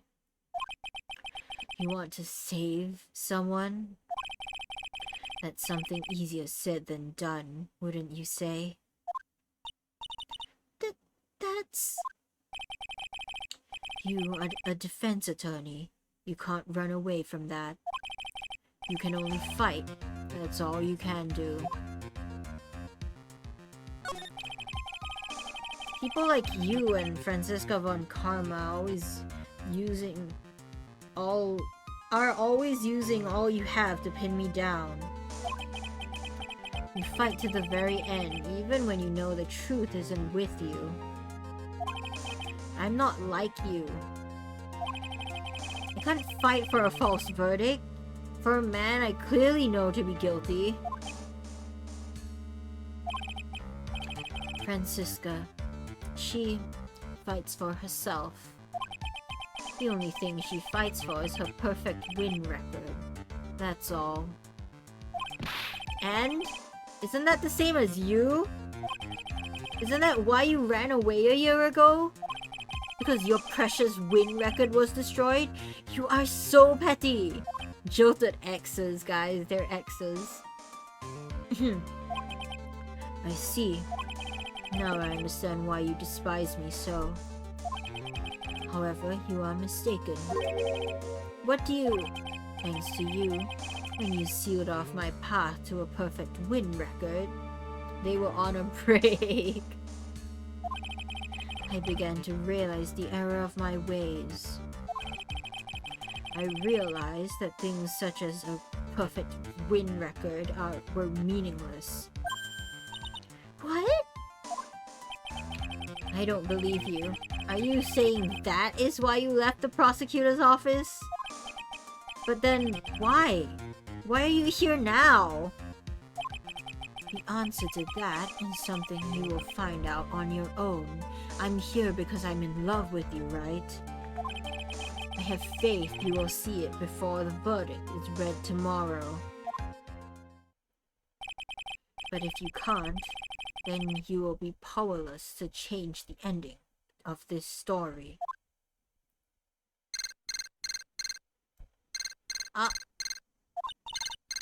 Mr. Nick! The transceiver! I'm sorry for what happened earlier. Now then, Mr. Attorney, do you wager you can obtain an acquittal tomorrow? I'm not sure, actually. My. What is the matter, Mr. Attorney? I don't sense your usual anger this time. Tell me, please, why are you holding Maya hostage for Mr. On Guard's sake?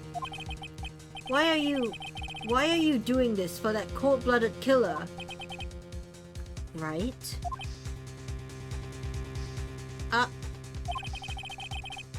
Please don't misunderstand things. He is my client. Don't toy with me. A man who hires an assassin is just as much of a killer himself. I believe you are asking me for a reason as to why I'm doing what I am. Yeah. This is what I like to call my aftercare. What? What in the heck is aftercare, Phoenix? Don't ask that. My name carries a certain amount of honor and dignity, Mr. Attorney. Wow, if Phoenix doesn't know what aftercare, that means Miles. Never mind. I will stop speaking.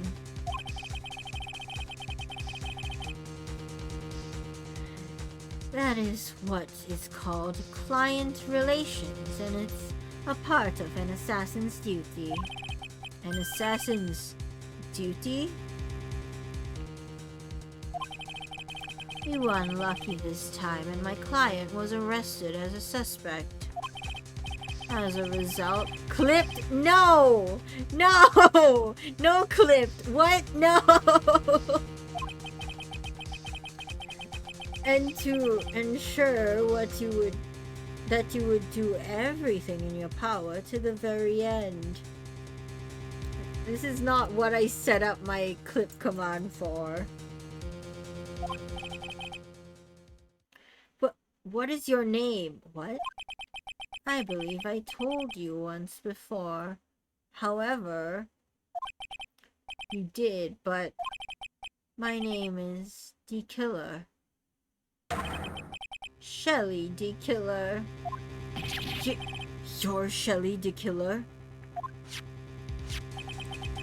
Please keep in mind, you do not have much space to maneuver with me. As a D-Killer, I always finish what I set out to do. If you fail to keep up your end of the bargain... Maya! It would be my duty as an assassin to see to it she receives a nice long nap. No! Now then, if you'll excuse me, if someone were to trace this signal back to me, it would be quite troublesome. I am the killer, yeah. He comes from a long line of the killers, actually. What? A cat?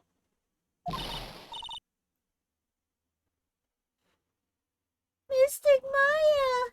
Mystic Maya! Shoo, cat. Yeah, shoo! Come on, Phoenix, lock in! We know John Doe is Shelly the Killer! Catch up, Phoenix! I don't know what to say. Edgeworth! Hmm? Did you hear that? At the end of the transmission. Huh? Oh, that. Sounded like a cat. A cat? It can't be. That cat. Can it? It is, Phoenix. Shelly really keeping up the family business, yep. She is in On Guard's house. I was right. She's behind that locked door.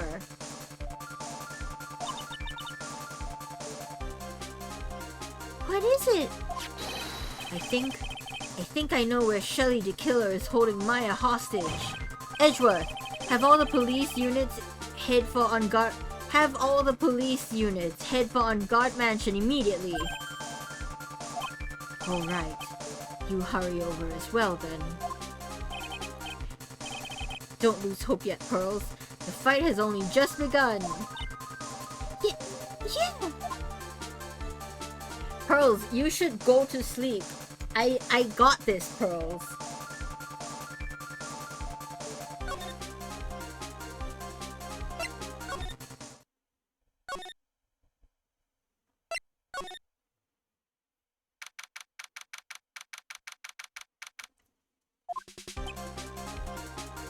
Maya!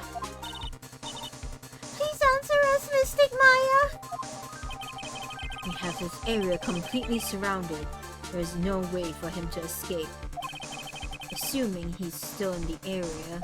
I can't believe it. That butler, all this time, he was the killer. He and On Guard were working together all this time. I'm sure they had worked out a contingency plan ahead of time. Hold on, bear. Oh, it's a figurine of a bear! But there are a lot of cuts in it for some reason. It's the one in Maya's room. Ooh. A bear? Isn't that more of a thing for Mr. Corda? Why would something like this be here? Right, look down. There's a little pet door installed here. I'm sure that's her shoe. Yeah, and we heard a cat, and Shoe is the only cat that exists in this entire city. You think that this came through the little door? This door, locked. Well, I'm pretty used to breaking doors down by now. Let's go, Edgeworth. I'm sorry, you're pretty used to breaking down doors. There's no one here! From the looks of this room, I would say this is On Guard's private lounge. Look at this, right? An antenna for sending and receiving radio signals and a VCR! I knew it. Check inside the deck. If there's a tape, it would be an important piece of evidence. If we're lucky, they'll have the moment the crime was committed recorded on it. I'm sorry, but the tape deck is empty. There's no tape to be found. No! But there is no mistake that someone used this to record something. It looks like someone took the tape we were looking for and escaped with it.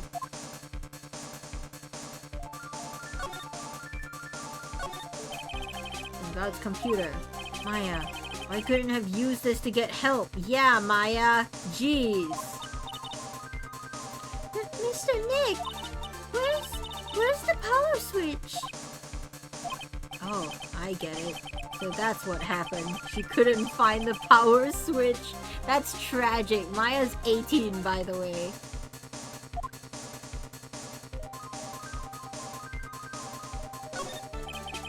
This is the VCR and antennae. The footage that the spy camera took at the crime scene. It was beamed here and recorded on tape. If only we had that tape, it would have been really helpful. Come on, Maya, come on. What a spacious sofa. I bet 10 pearls would fit on here. I don't think 10 of me would fit, Mr. Nick.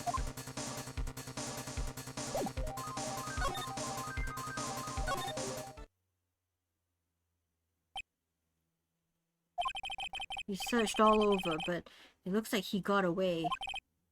I'm sorry. It looks like he slipped out of our grasp this time. And now we've lost our only lead. Don't give up yet. That girl is looking to you to be her pillar. Yeah, you're right. We're close. I can tell. We've already set up checkpoints along every route leading out of this district. Leave the rest to us. My,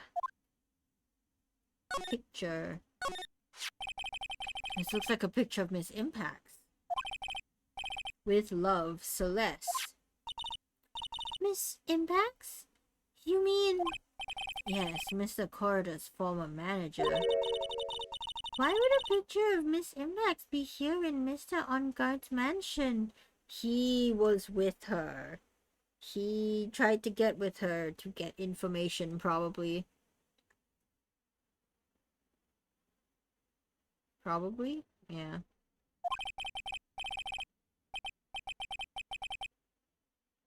And why does it say with love? This might be a clue.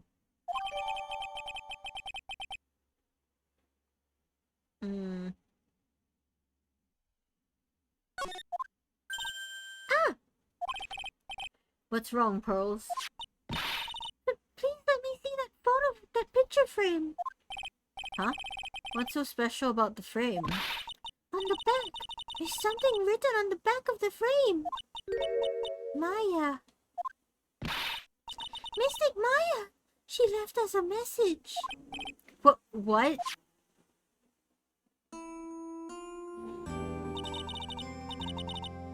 I thought you'd come. I knew you would. Now listen up. You better get on guard a guilty sentence, okay? If you get that creepy slime bag and not guilty, I'll never forgive you. Ever! I'm fine, so you don't need to worry. There's so much I want to write, but I don't think I have a lot of time left. Pearly, you're there too, right? Make sure you help Nick, okay? Someone's gotta watch out for the helpless lung. That's it for now, Nick. I guess I'll talk to you later. Oh no. What did she say? That's it for it now, Nick. I guess I'll talk to you guys later. No! Mystic Maya! Right? What's wrong? Why the blank stare? Oh, nothing. Tell the truth, Phoenix. We've searched the house.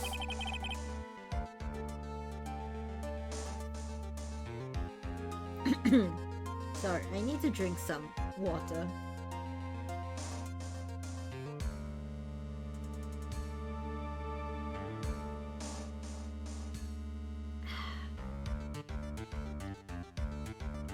We've searched the house and this is the last room.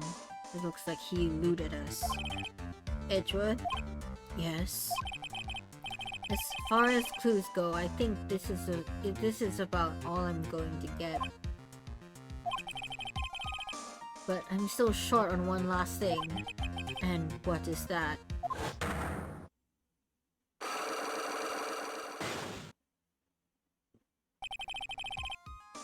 Miss Andrews' psyche lock. If I could just find out what secret she's holding, then I could stand a chance in court tomorrow. To blow this case wide open and expose the truth. I think I know what you're contacting. I think I know what you're thinking. They're so in sync, chat. I'll contact the detention center. Thanks, Edgeworth. Well, let's go, Pearls. It's time to open that last lock.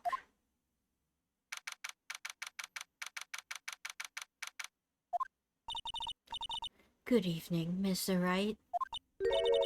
What's wrong? You look ill. Miss Andrews, I have come to remove your psyche lock. Psyche lock? I want to know, and you will tell me your secret. Fine, go ahead. Try to break me if you can.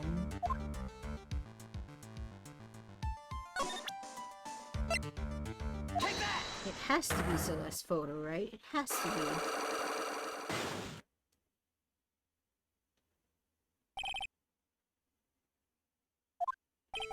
Can you please tell me why you framed Miss Dawnguard for the murder?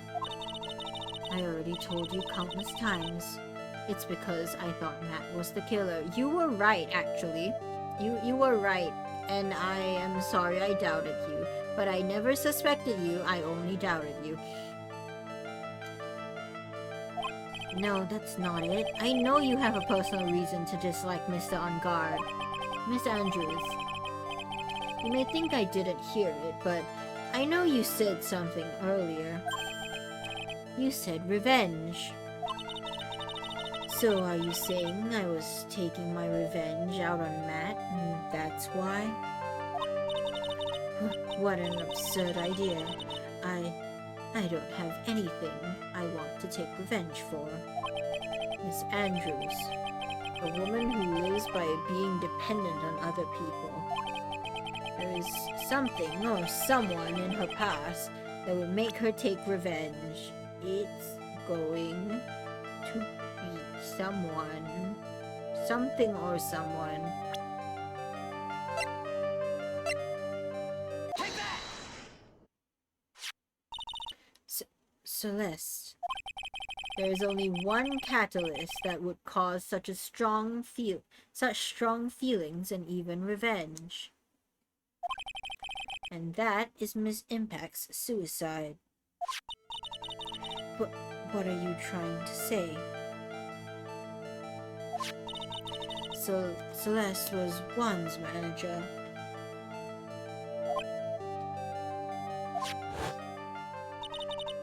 On top of that, the one who hid her suicide note was also Juan. What does all this have to do with Matt? You're right, you haven't mentioned him yet. But for you to hate Mr. Dawnguard, it would mean that he must have had some relation to Miss Impacts and her suicide.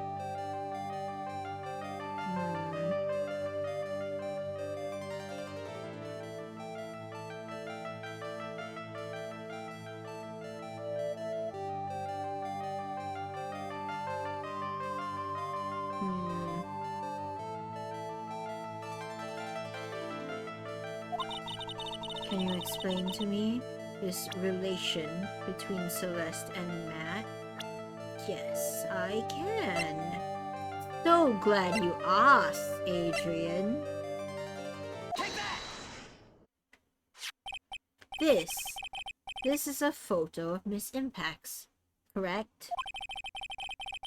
She looks younger than when she passed away, though. But with love, Celeste. This is Miss Impact's handwriting, isn't it? Where did you find this? No, it's all right. It was a rhetorical question. Yeah, it is. I found this at Miss Onguard's mansion. And after all this time, my last remaining secret has been revealed.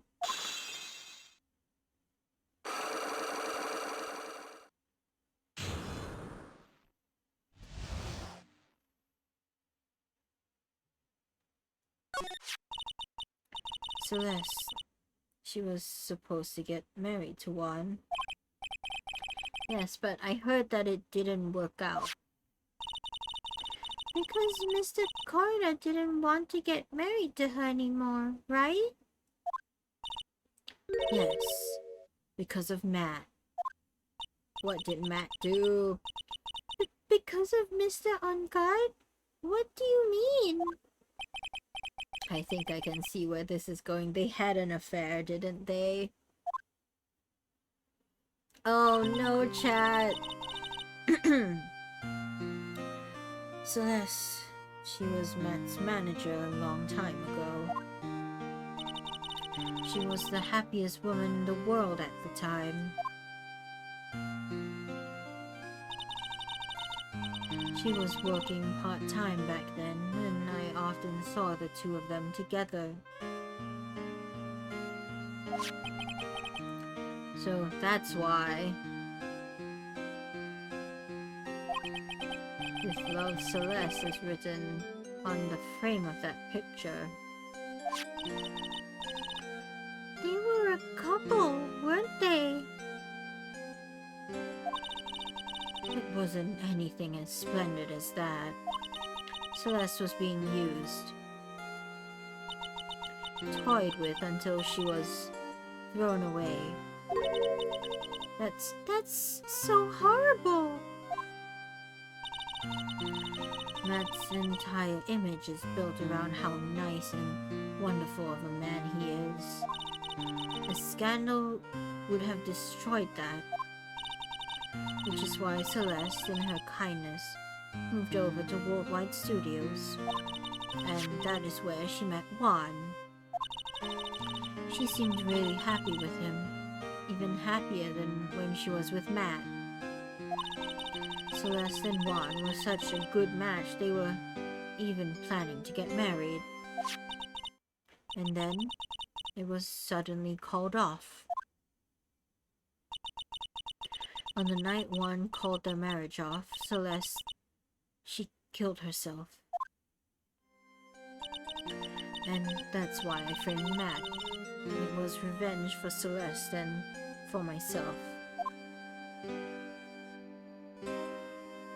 Matt deserves it, honestly.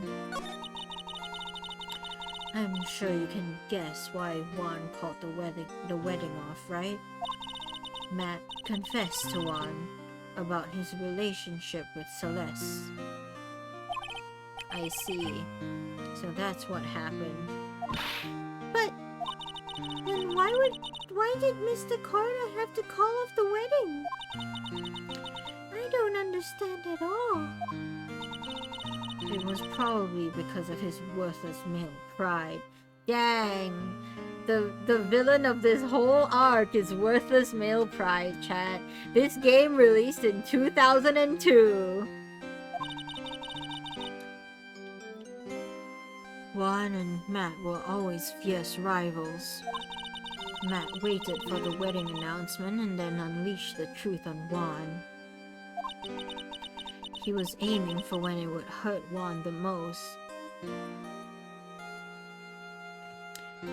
I don't personally understand why that would affect really hitting the feels here. Yeah, but I don't personally see why that would affect wedding plans.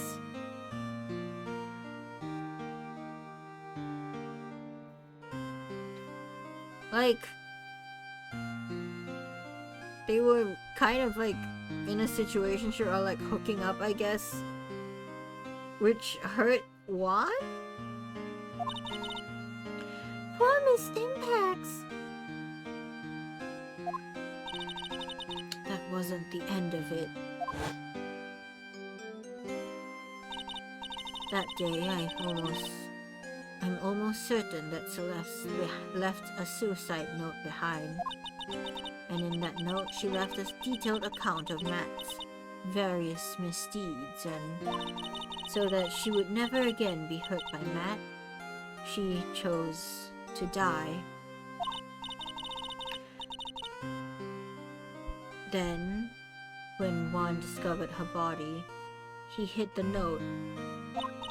But why would he do that? That's my question. Why are you helping him? It's simple. Thanks for the lurk, Estelle. Juan realized that note was a powerful weapon against Matt, and it would be especially damaging to his refreshing like a spring breeze image. In any case, with his pride hurt, Juan sought revenge. Revenge. There's that word again.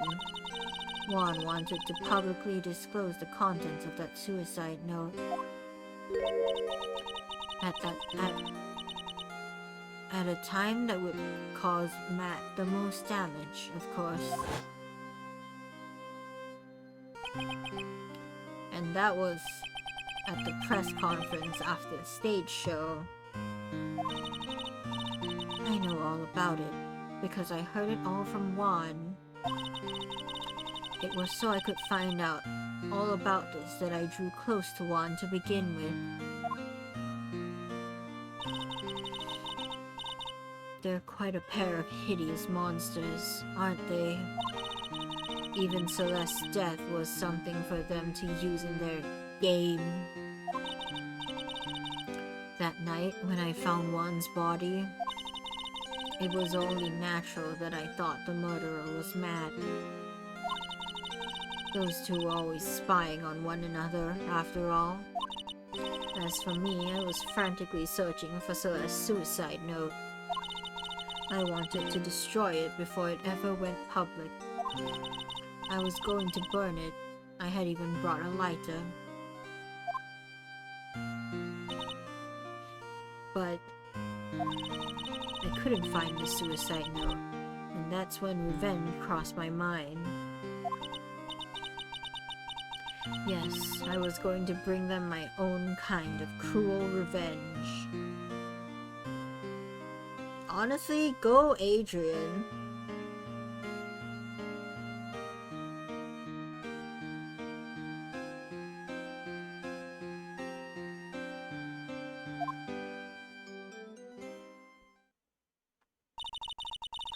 Celeste was killed by those two monsters. So when I stabbed Juan's body with that knife, I didn't feel a single shred of guilt. Honestly, you shouldn't. Both of them are monsters. I agree. And that's all I have to say. Well, Mr. Wright, even knowing all this, are you still going to help that man? I personally wouldn't. I'm a lawyer. I see. What a foul profession. Come on, Phoenix. Edgeworth managed to grow a moral compass. Why can't you?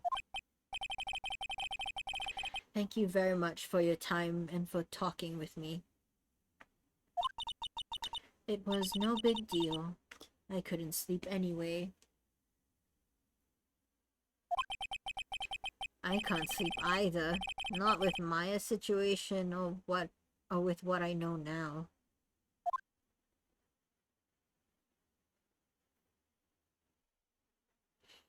Hmm.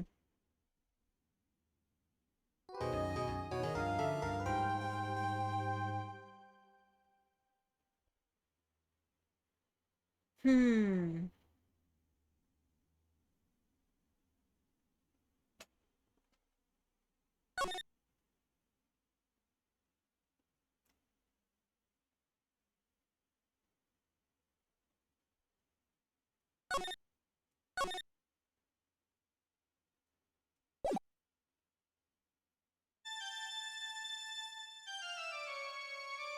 What? Bach fugue? How did I get into this mess? That's far enough. You can't run forever. Mr. Phoenix Wright? Yo, what? What have I done wrong? I cannot allow you to go on like this. But I'm just a simple defense attorney. Silence! You are no longer worthy of your title.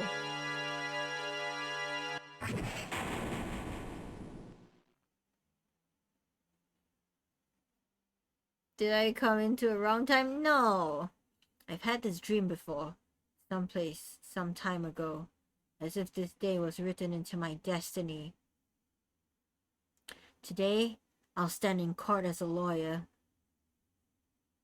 To prove a killer innocent. You don't have to. We don't have to do that. Maya personally wants him to be guilty. So, welcome, Melon. We've been thrown into an ethical dilemma that I don't think is that much of a dilemma, but Phoenix sure is struggling.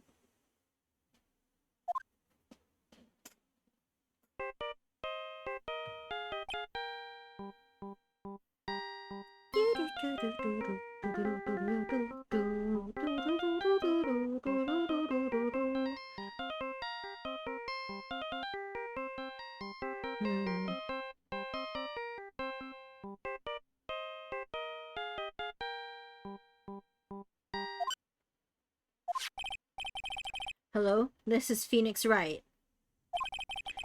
You don't look so well. Right. Voice. You don't look so well, dude. You're gonna prove me not guilty today, right? Oh, you piece of...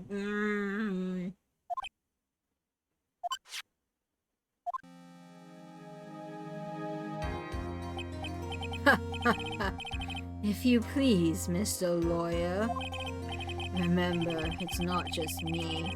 Your precious friend's life is riding on today's verdict, too. Now listen up. You better get on guard a guilty sentence, okay? If you get that creepy slime bag and not guilty, I'll never forgive you ever. Maya. Phoenix.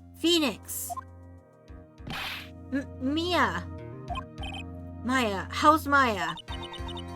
I don't know. You don't know? She hasn't tried to channel me since yesterday. Mia, what am I supposed to do? Well, like I said, for a lawyer, the worst of times are when you have to force your biggest smiles. But you can't give up. There's still some hope left. Stop it, please. There's nothing left. Not here, not anywhere.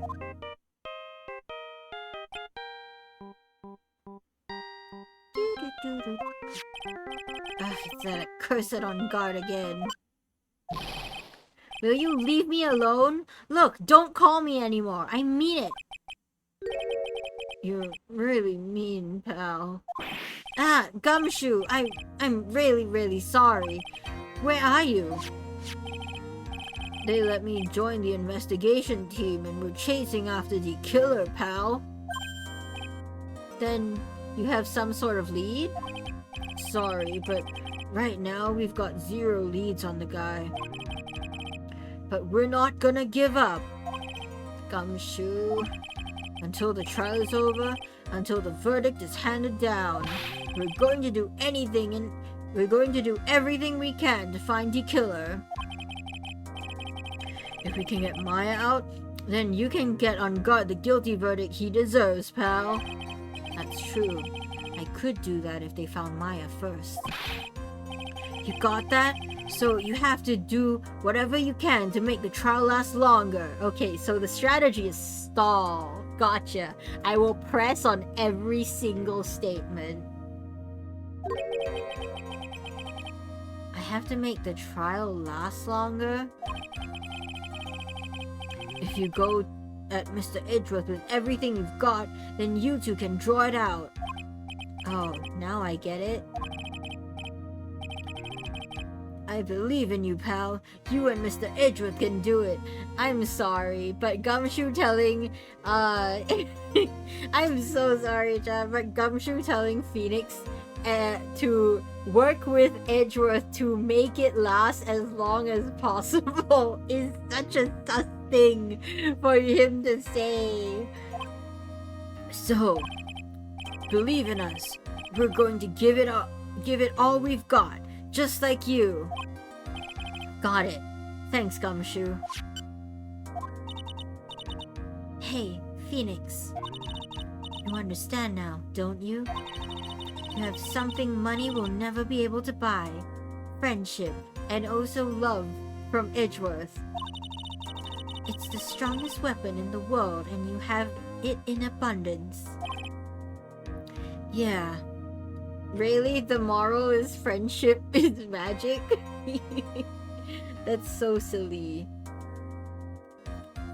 Love from Edgeworth is the most important, right? How dare they omit that? I had to add it in myself. Looks like we're coming to the end. Looks like we're coming to the end. I have to make the trial last as long as I can. Gumshoe will come through. I know it.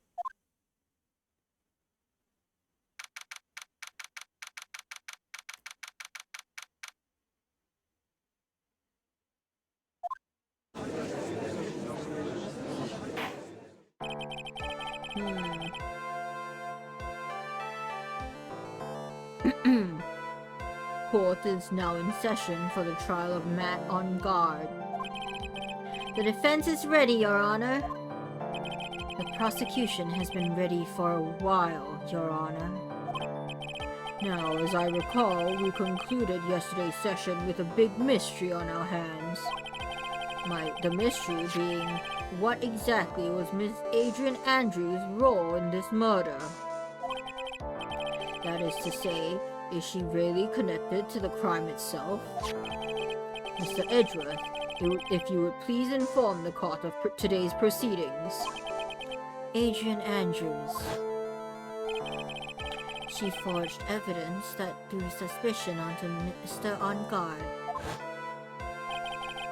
and then proceeded to escape the crime scene by wearing a nickel samurai costume. The guilt of these actions are those from which she cannot escape. Then you're saying that she is guilty after all?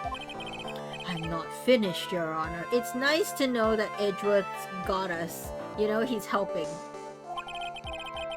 Miss Andrews has nothing to do with committing the actual murder. I would like to direct the court's attention to this card. What is that? It looks like a shell. This is the calling card of a certain assassin. Assassin, you say? Yes, Juan Corda was killed by a professional assassin. And the person who hired the assassin, his client, so to speak, is Matt On Guard. What a surprising turn of events. You mean to tell me assassins have business cards? No, they have calling cards. That's quite a common thing in, like, at least media, where killers have calling cards to prove, to like be like, oh yeah, I did this. It doesn't have their name or anything. It's usually just like a picture. In this case, it's a picture of a shell.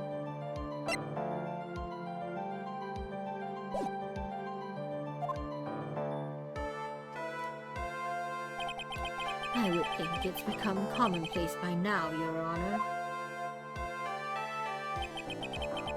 I know what's going on this time.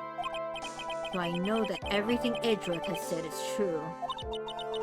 But we still have to hold out as long as we can. At least until Maya's safe and sound. At least Edgeworth's helping us. I wonder how the trial will turn out today. Now then, please call your first witness, Mr. Edgeworth. The prosecution calls the defendant's mentor, Mr. Will Powers, to the stand.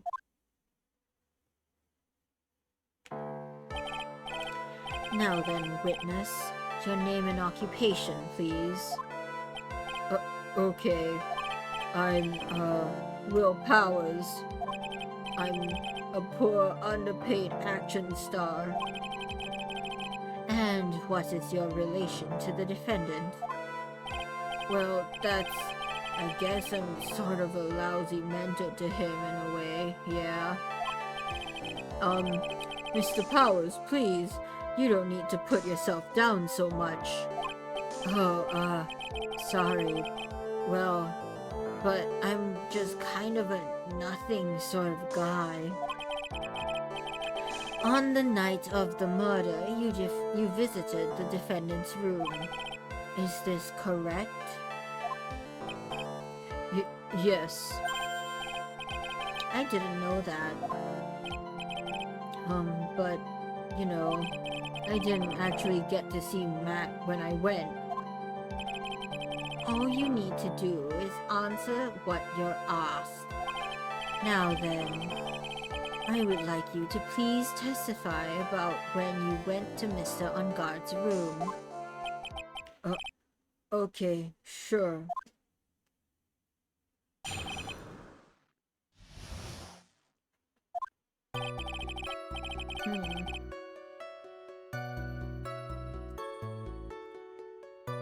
After the award ceremony, I went by myself to Matt's room. Matt was standing there in front of his room, still in his nickel samurai costume. He was talking with someone. At first, I thought it was the bellboy. I watched the two of them for a while, but then I gave up and went back. Vapor, welcome, welcome. Thank you for checking in. Potion. You got Ironberry extract. That's very nice. I'm first. Don't let anyone tell you otherwise.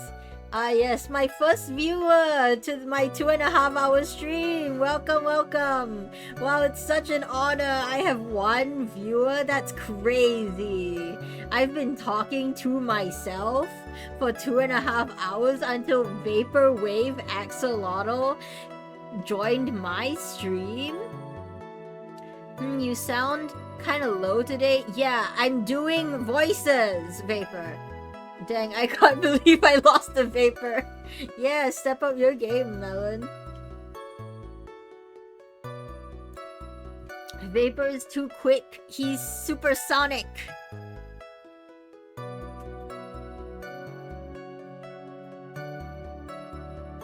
Yeah, you're just so fast. I sound kind of low because I'm doing a bunch of male voices because this case has so many men. Oh, we've been hit by ads, so we're gonna take a little break and stretch. How are you today, Vapor? Hope you're doing well.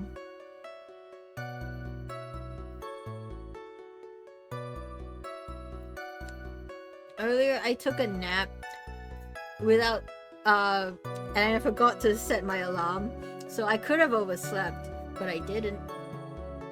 Wait, never mind, my phone is low. Oh, you meant quiet. Okay. Yeah, I didn't mess with my sound settings.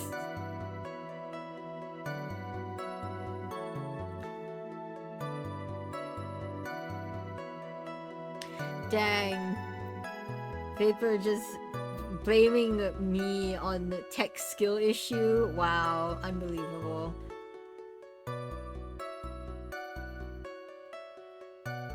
I'm so confused.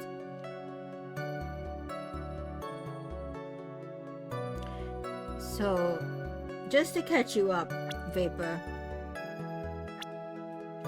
Turns out the guy we're defending, Matt on guard, is actually the killer. Not in the literal sense, but he did hire an assassin. And he decided to record the murder so that he could blackmail the assassin in case the assassin tried to blackmail him.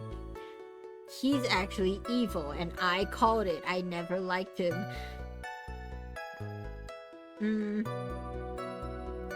This guy is rivals with this guy, Juan Carter, the murder victim. This guy, he is a sociopath and uses everyone, and he was having kind of a fling, kind of a situation, like a situationship, a physical relationship with Celeste Impacts in the past, but Celeste then left. Well, he left her, but Celeste eventually started dating Juan Carter, who is our murder victim, and he and Celeste were going to get married, but Matt wanted to mess with Juan because they have a rivalry, right? So Matt told Juan about his flings with Celeste, and for some reason Juan got really mad about it. Matt told Juan after Juan and Celeste were engaged and had announced their wedding, and Juan decided that his ego was so hurt because how dare Celeste have any relationships before him, right? The ads have ended. Welcome back, everyone. Anyway, so Juan was so mad that he decided to call off the wedding with his fiance, whom he loved, because she had an ex. So he called the wedding off. She committed self-deletion and left a suicide note detailing the horrendous things Matt on guard has done. Not just to her, slip and slide, not just to her, but to a lot of people in the industry, because he uses people and then gets rid of them. And Juan took her suicide note and hid it. But Celeste here is also the mentor of Adrian Andrews, who is currently Matt's manager, and she decided to get close to Juan so that she could retrieve the suicide note and then burn it, because she didn't want the suicide note to be announced and turn Celeste's death into a media spectacle, basically. And this guy's John Doe, who is actually secretly Shelly D. Killer, the assassin that Matt hired to kill Juan. And Matt is afraid that D. Killer is going to blackmail him for money, so he decided to record the murder to try and blackmail him back or like prevent himself from getting blackmailed. But yes, that's the plot so far.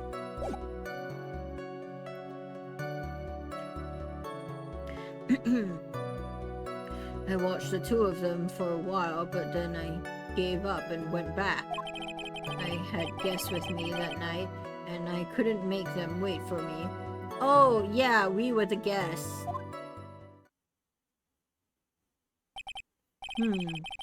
Nothing sounds out of place in Mr. Powers' testimony.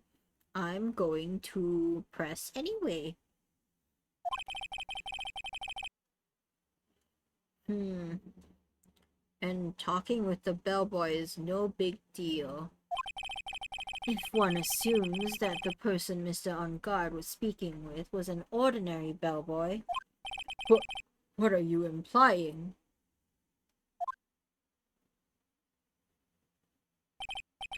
Well, Mr. Wright, let's have your cross-examination, shall we? Yep. Looks like we're in another sticky situation. Huh? A trap. Can't you smell it, Phoenix? But for us to find out more, we're just going to have to charge in head first, right?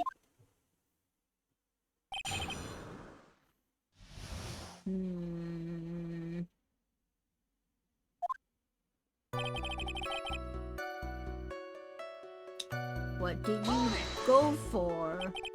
The defendant's room? Why did you go there? Well, I'm his mentor, like a big brother, sort of, and I wanted to say congrats. What's wrong? Why did you stop? Mr. Wright!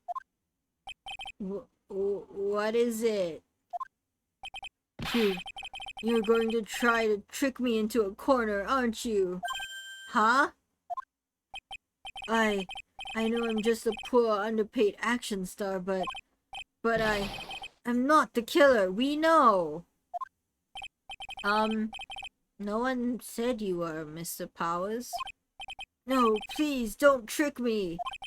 Every time you do your lawyer thing, the witness suddenly turns into the bad guy. Wow, this game is self-aware. Every time? Witness, I will personally talk to the defense at a later time. Yeah, Edgeworth sure loves talking to Phoenix. So for now, please kindly cooperate and continue with your testimony. Sorry.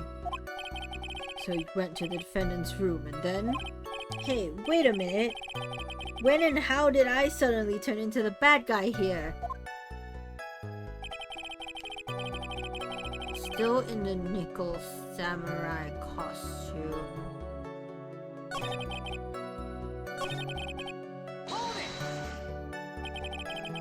Are you sure that was Matt on guard? Yeah, I'm sure he wasn't wearing the nickel samurai mask then. If that's the case, then he really can't be mistaken. And what was the defendant doing standing in front of his own room? We love self-aware games, here we do! He was talking with someone. At first I thought it was the bellboy. At first?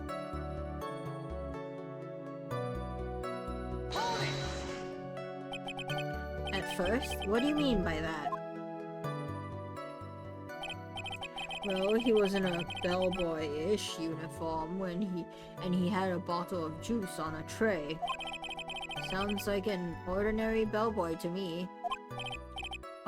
Yeah, but I didn't think he was a normal bellboy. And why was that? Why did I think that, Mr. Wright? How am I supposed to know? Sorry, but I can't remember right now. Sorry. Guess I'm going to have to wait patiently on this one. I watched the two of them for a while, but then I gave up and went back. Why? So the strat today, chat, in this trial is draw out this trial as long as possible to give Gumshoe and the police a chance to rescue Maya. So, oh yeah, by the way, the killer, this guy, the John Doe, Shelly the killer, has kidnapped Maya and is holding her hostage, and he wants us to get Matt on guard, his client, a not guilty verdict, or he kills Maya. So Gumshoe and the rest of the police are currently looking for Maya,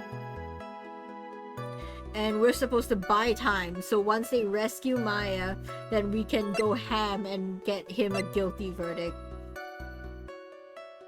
Maya also told us to get him a guilty verdict or she won't forgive us, so...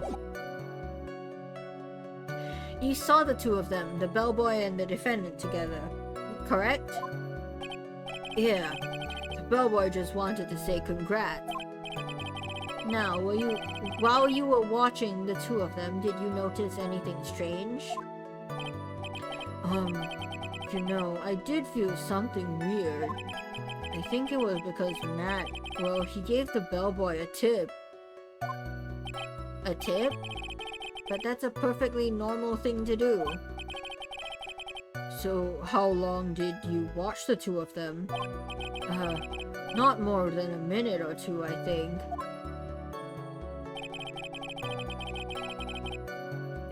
I had guests with me that night and I couldn't make them wait for me. So who are these guests you're talking about? It's you, Phoenix. It's you, Maya, and Pearl.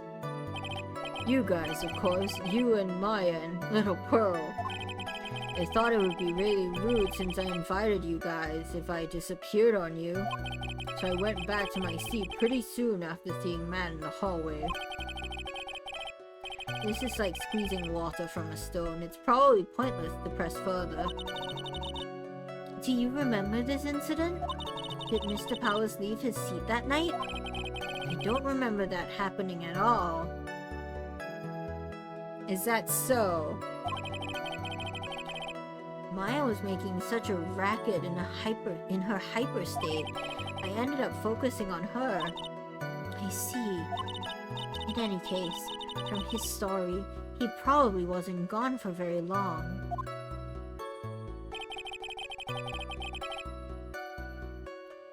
By myself, standing there in Nickel Center. At first, what do you mean by that? I didn't think he was a normal bellboy. Why is that? Man.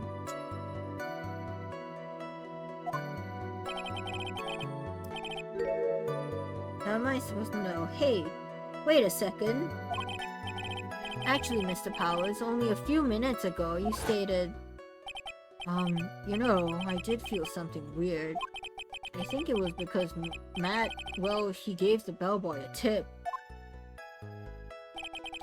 Could it be that you felt something strange about the tip-giving incident itself?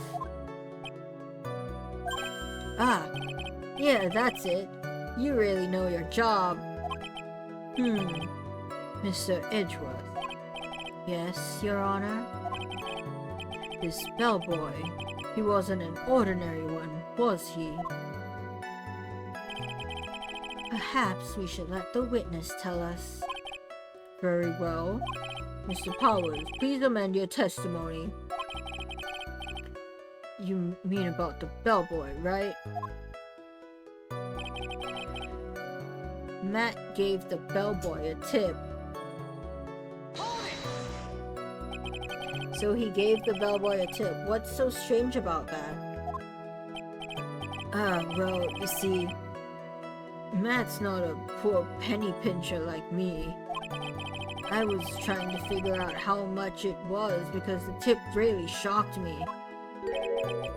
How much it was? But that's when something even more surprising happened. The bellboy was putting the tip he got in his pocket. And that's when I got my first good look at the guy's face. I was really shocked. I'm afraid I don't follow at all. It's because he has a huge scar down the center of his face. He has a huge scar. Sounds like Mr. Powers was surprised twice by this event. I wonder which of his shocking moments I should ask about. The face? The money. Because, like, what's he gonna say about the face? He had two eyes. Powers has never been the most helpful witness. How much was it? The defendant is a huge star. He can afford to give generous tips, wouldn't you agree? Sure. But giving him that much was maybe a little too much, I think. A little too much? Would you please clarify for the court about how much would you say the defendant gave to the bellboy? Honestly, I don't know. I can't even begin to guess. And why is that? Because he gave the bellboy a really, really fat roll of cash. Dang! A roll of cash? Oh, well, how interesting. That certainly was a very generous tip, wasn't it? A very fat roll of cash. That's so funny to read in Edgeworth's voice. That's so funny. A very fat roll of cash that can hardly be called a tip, Your Honor. That's so funny. That's so funny. You silly, silly man. The judge is beginning to look awfully suspicious of us.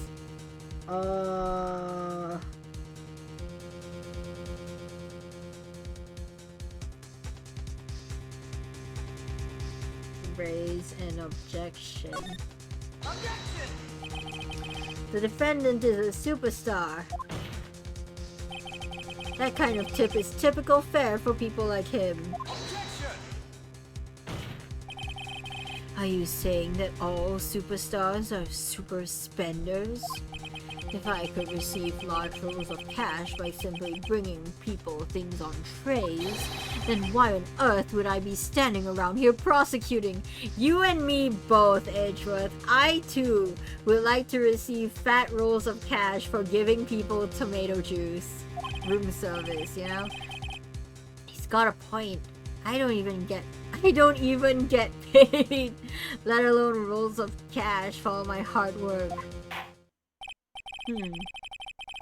So supposing that roll of cash was not a tip, then what was it? Payment, Your Honor. Payment?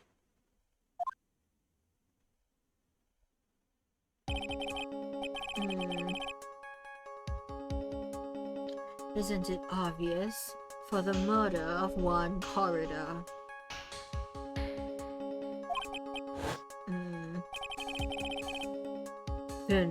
Then the bellboy the witness saw. Yes, he was the assassin.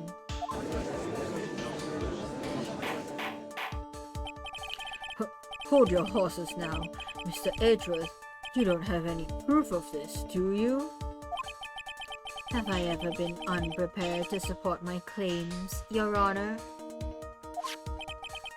I have here the card Shelley the Killer left at the scene of the crime. Shelley the Killer. He is the person the police special investigations team has been chasing for ages. I am certain that the person the witness saw was this very assassin, Shelley the Killer. Really? What's wrong, Mr. Powers? No, nothing. Something just clicked in my head and I think I just figured something out. Oh? Actually, I saw that bellboy again later on that night. What? Mr. Powers, please testify. Tell us what you saw. Yes, sir. Right away.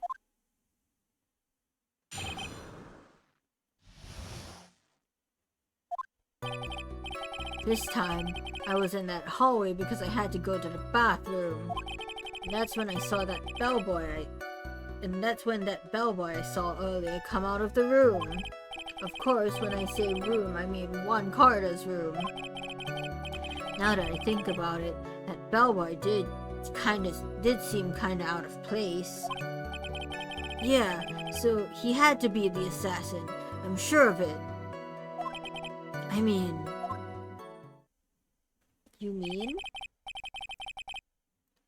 Thank you very much. That is all we need for now. Huh?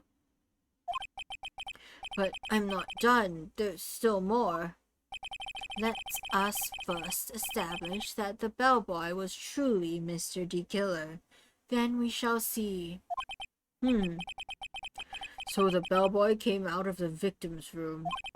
And if that bellboy really was the assassin, then I think the answer's fairly obvious. Haha, Judge. but I'm so cute, teehee. Can't you keep yapping? Can't we just keep yapping? Hmm.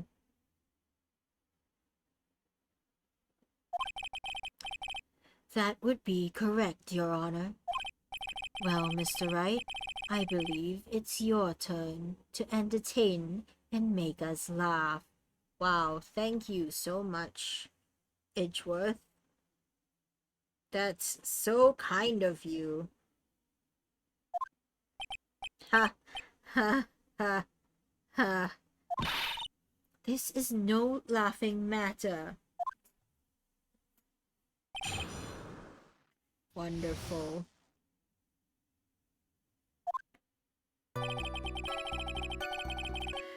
This time I was in that hallway because I had to go to the bathroom. I don't think I can press on this. Nothing good will come out of it. And that's when that bellboy I saw earlier came out of the room. What time was it? Do you know what time it was? Are you sure it was the same bellboy? Yeah. And how could you tell? All the bellboys wear the same uniform after all. But, you see, well, he had those stitches on his face. So I'm sure it was the same guy that was talking with Matt.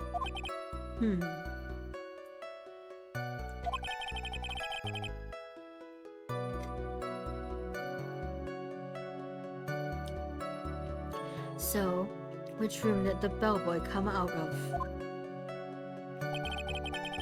Of course, when I say room, I mean one corridor's room. Now that I think about it, that bellboy did seem kinda out of place. Yeah, so he had to be the assassin.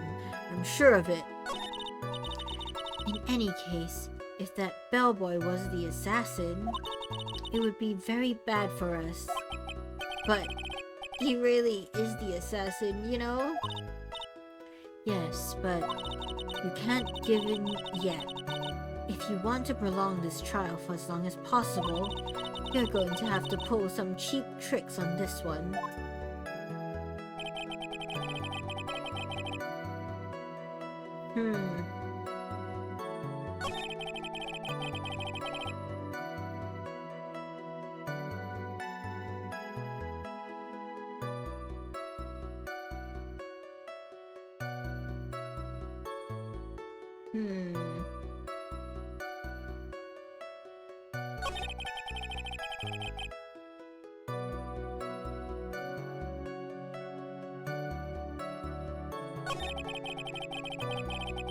Kinda out of place. Why? So what exactly was so out of place about him? Haha. Right. Why the insipid grin? Maybe because I have no idea what damaging thing he's going to say next? Well, the bellboy was empty-handed. Empty-handed? That bellboy was one of those room service people, right? But he wasn't pushing a cart and he wasn't holding a tray either. You'd call that a little strange too, wouldn't you? I agree that is a bit strange, Mr. Powers. But is it really that unusual for a bellboy to be empty-handed? What should I do? Should I let Mr. Powers' testimony slide or try to pull a fast one? There is nothing strange or unusual about an empty-handed bellboy. But there really is. There really isn't? Objection! If you two are done being school children, bellboys are for room service. There is no reason for them to be empty-handed, ever. Your Honor, I ask that the witness's previous statement be supplanted with this new one. Edgeworth! Are you going to do whatever you can to make the bellboy look suspicious? I see. Very well. His court recognizes and grants the prosecution's request. Throwing shit on a wall and hoping something sticks. Yep, that's the strat. Draw this out as long as possible. Mr. Powers, if you could amend your testimony, please. Yes, sir. I thought it was kind of strange for a bellboy to come out of a guest room empty-handed.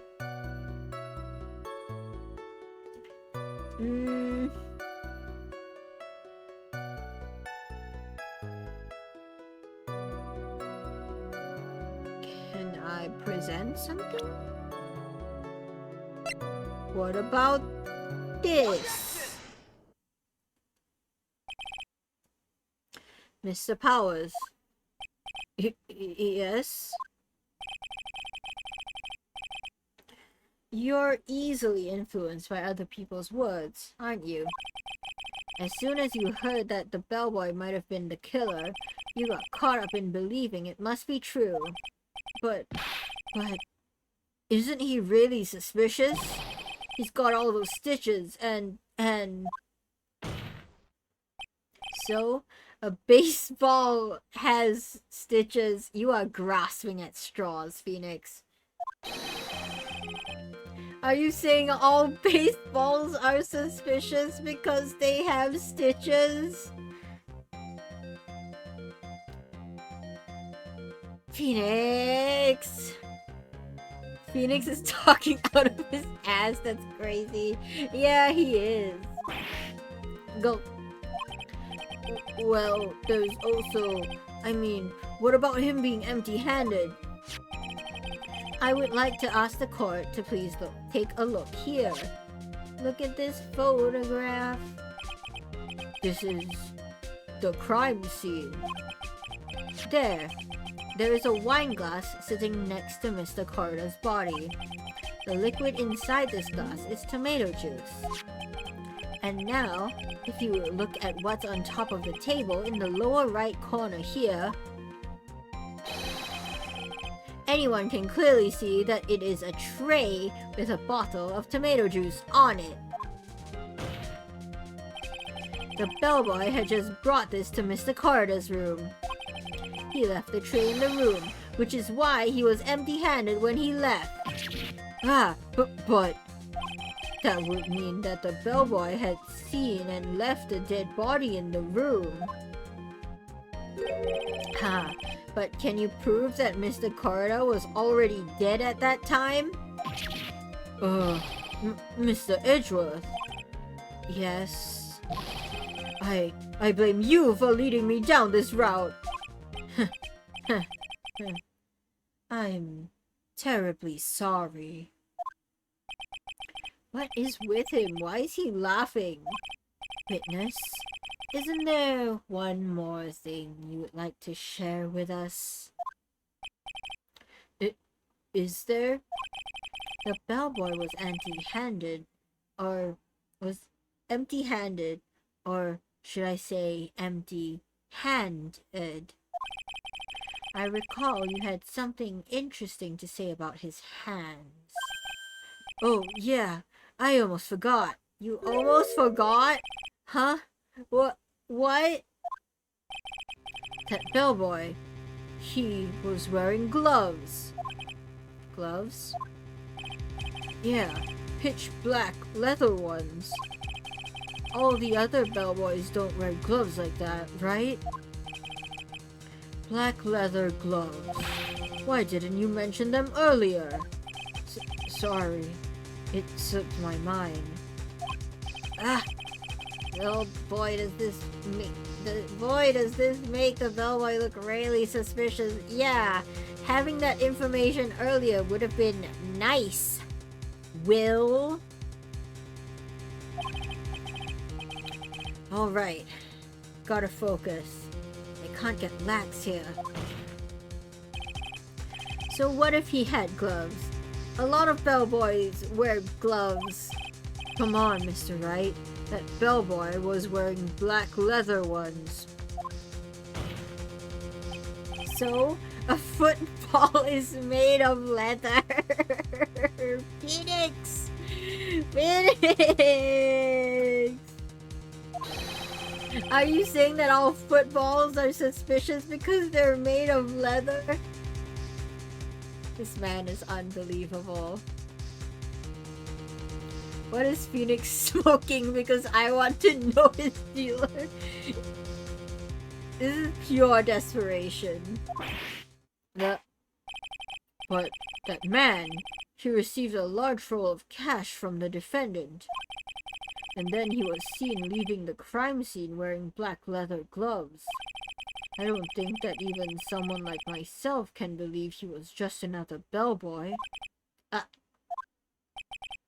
It seems that we have finally come to an understanding. Now then, witness, please continue with the rest of your testimony. The rest? Oh, yes. Please tell us more. Okay.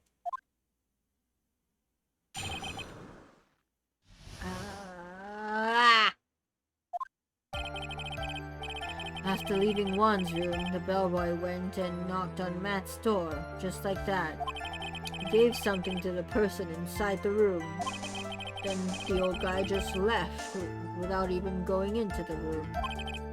After that, I went to the bathroom and then back to my seat.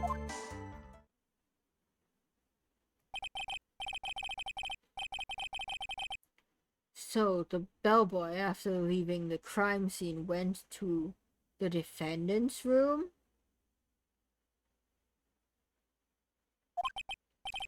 Yeah, I kinda saw that by accident. Some accident? I'd say you saw too much. And all of it was suspicious to high heaven. I think it's safe to say that we can no longer consider this bellboy to be normal. Now then, let's get started, shall we? Mr. Wright, your cross-examination, please. Yes, Your Honor. Man, chat, this is not looking great for us. It's really looking kind of grim, actually.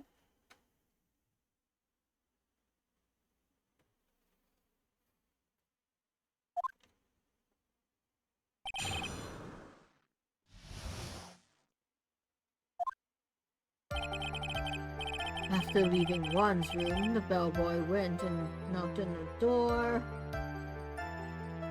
Okay. Is that what you saw while you were busy spying? Phoenix, Will is our friend. Excuse me?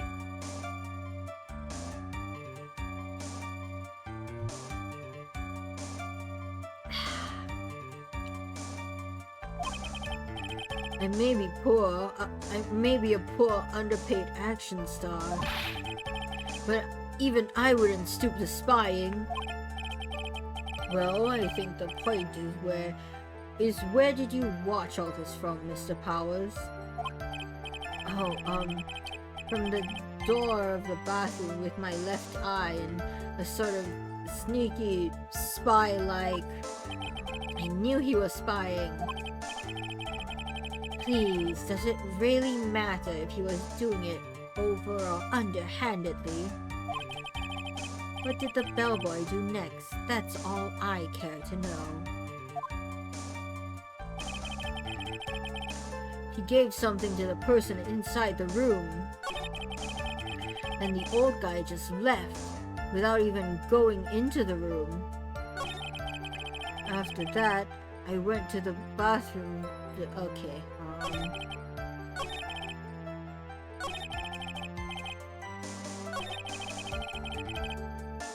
what did you get? I said, hold it! Okay. That's better. Ahem. What kind of statement is that? Please elaborate and give us a few more details. Preferably take several minutes. Oh, okay. I should probably ask him only one question at a time.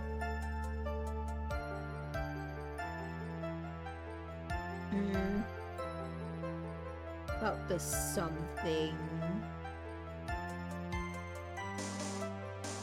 Actually, one at a time. We can ask about the person inside. So, who took this something the bellboy handed off? Actually, I don't know. What do you mean? I'm sorry, but I only saw the person's arm. Only an arm? Then you're saying you didn't see the person's face? Yeah. Well, if it was Mr. On Guard's room, correct? So it could have only been Mr. On Guard himself, I'd say. Objection! It could have been Adrian. And then, what did the bellboy do after that? After he gave the person inside the room the thing. What? No, go back. Hold it! I said hold it. Okay, yes, yep.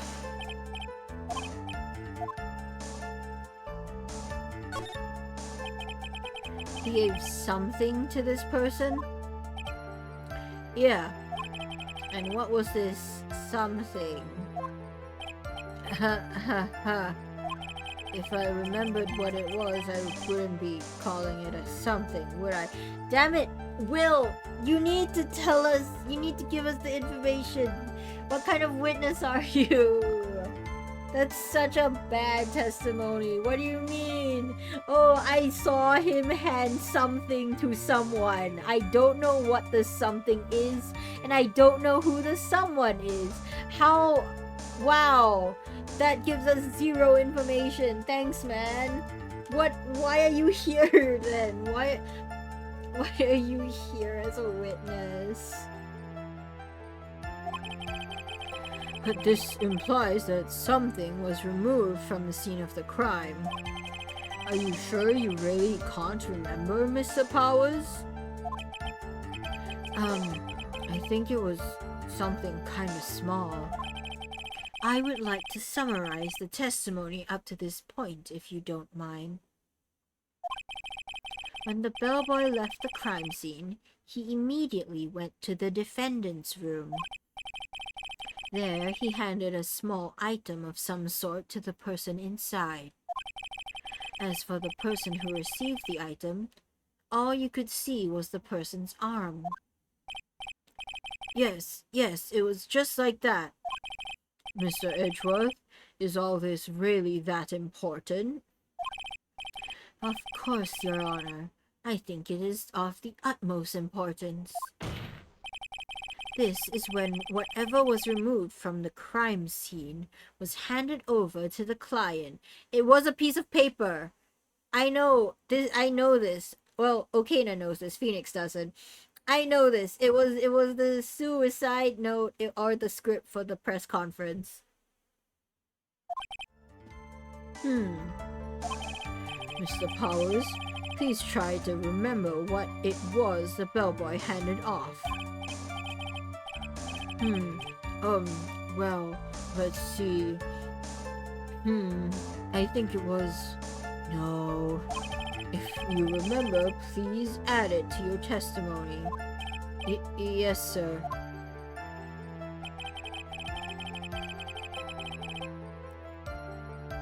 If I saw it again, I could say for sure, but I think it was some sort of wooden statue. Do we have a wooden statue?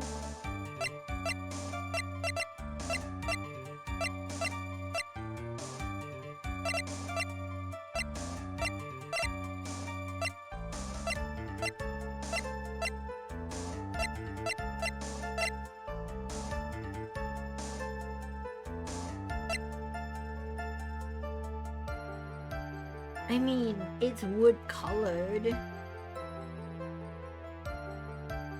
It's wooden bear-shaped figurine. Objection!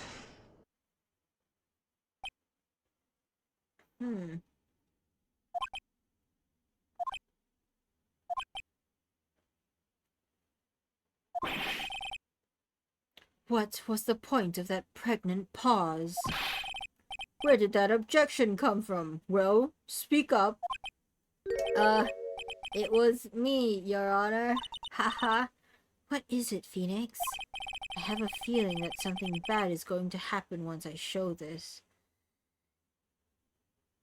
It was found in On Guard's house, so maybe I shouldn't have done that. Oh well. Mr. Wright, if you have something to say, please spit it out. Yes, Your Honor. Okay, Phoenix. Deep breath. Oh dear indeed, Melon. Mr. Powers, the something you saw, was it this item? Oh, hey, that's it. That's the something. Oh no. Oh no, what have I done, chat? Wow, Mr. Wright, you really figured it out. I recall we found this at Matt on Guard's mansion.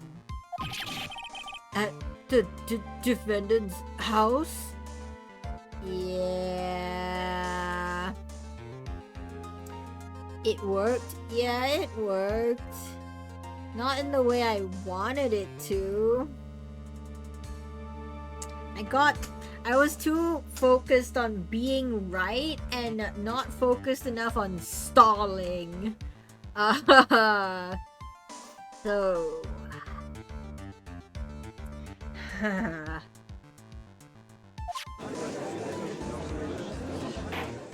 We are failing at prolonging the trial.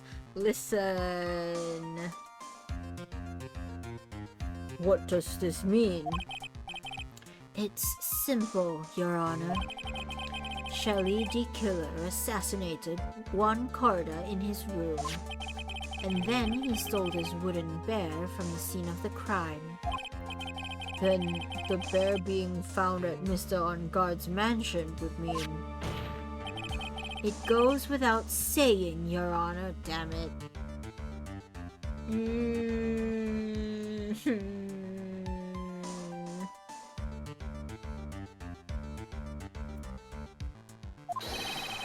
Mr. Matt on Guard is D. Killer's client. Order. I said order. Mr. Wright, this is a most unfortunate turn of events for you. Sure is.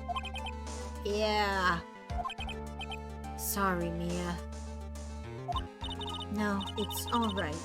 Your judgment was sound. Actually, I figured the bear would come up. If not now, it would have later on. Even if you hadn't shown it to the court, I'm sure your friend Edgeworth would have. I almost forgot that he knew about it too. I think it is clear that there is no need for us to continue this trial. No! Actually, I can't let this happen. I have to do something. There has to be something we've overlooked. Your Honor, a minute, please. Yes, Mr. Wright? There are still a few points left that we have not fully explored. What are you trying to pull? I'm trying to stall, Edgeworth. Let me stall. You know the importance of this too. You should help me stall, Edgeworth. Jeez. Be a team player for once. The rug under you, Edgeworth.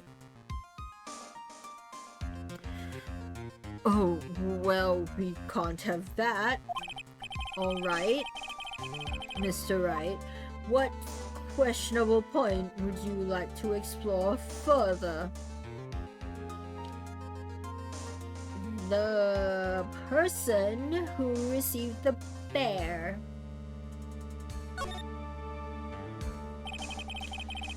There was one thing in Mr. Powell's testimony that was very unclear, Judge. You gotta believe me. And that is the identity of the person who received the bear. He gave something to the person inside the room. I'm sorry, but I only saw the person's arm. As long as we don't know who it was that took the bear, we can't be sure of...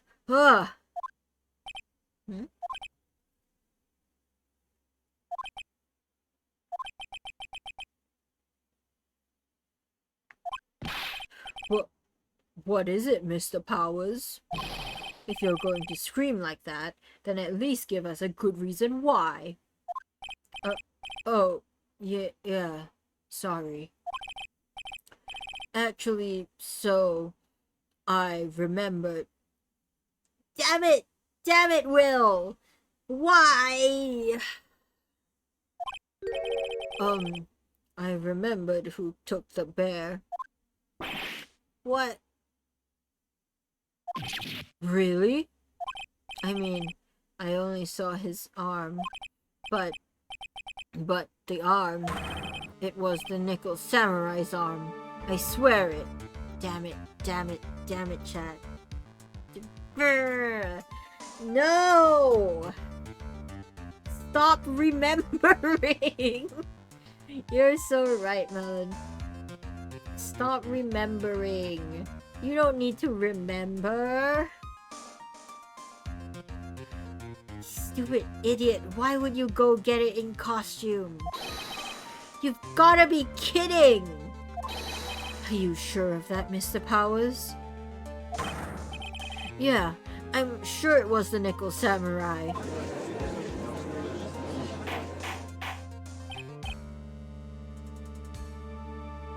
It's so over, chat. Order! Order! It looks like you've dug your own grave. Yet again. How many times is that today? I've lost count. So, the person who took in this little bear was the Nickel Samurai. And we all know Matt on guard is the Nickel Samurai. Well... Thanks to the defense, we've made that all the clearer. What am I supposed to do now? Mia, help! You don't have time to act lost. We've got to find another angle to attack this from. Hurry! Now, I will bring this cross-examination to... Your Honor! Again, Mr. Wright? We've already removed any and all questionable areas of this testimony. It's about time you were removed from this court, Mr. Wright. Have to find something. Even one more little point will do. There are still questions left unanswered. What are you trying to pull? Oh, well, we can't have that. Alright, Mr. Wright, what questionable point would you like to explain further?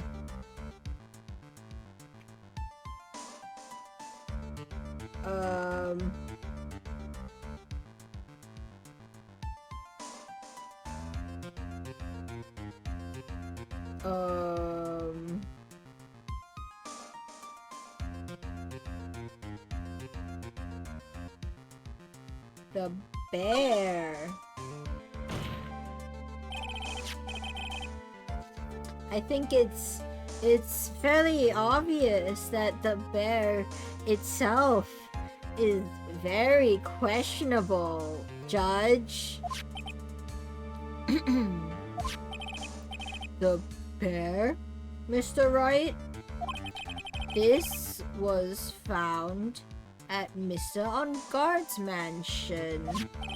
However, Mr. On Guard was arrested at the hotel that night, which means that since the murder occurred, he has not had a chance to go home. Exactly, Phoenix. Cook. Oh. I think Your Honor has already figured out what I'm trying to say. It is not possible that it was Mr. On Guard who took this bear to his mansion.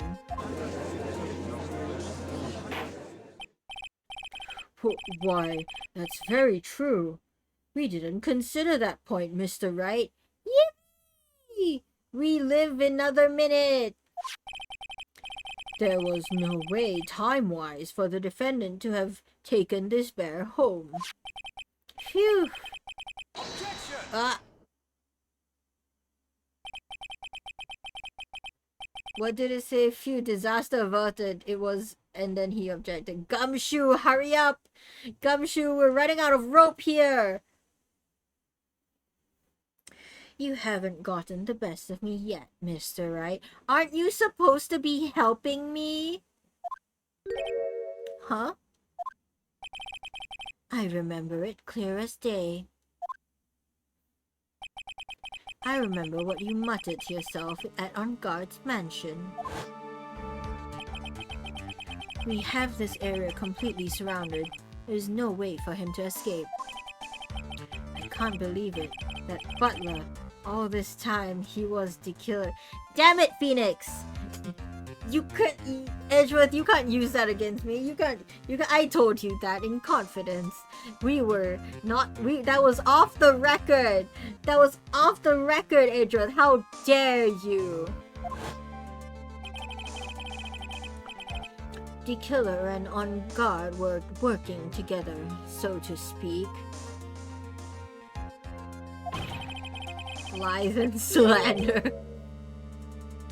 And the killer was hiding at On Guard's mansion as its butler. What a bold move. The bear figurine was brought back to On Guard's mansion by the killer himself.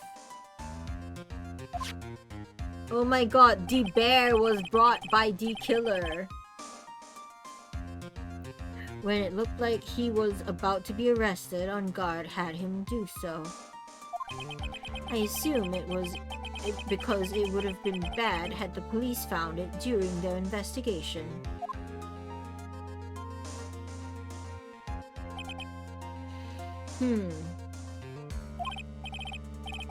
Well, Mr. Wright, you've been quiet for a while now. This is too much. Isn't there anything I can attack at all?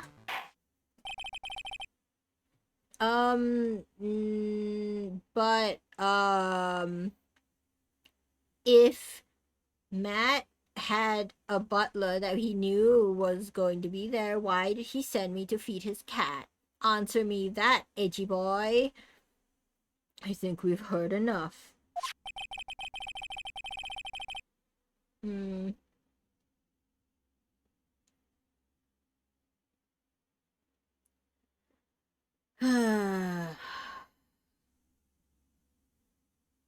We now know why this bear figurine was at the defendant's mansion. Hold on, I need to drink some water.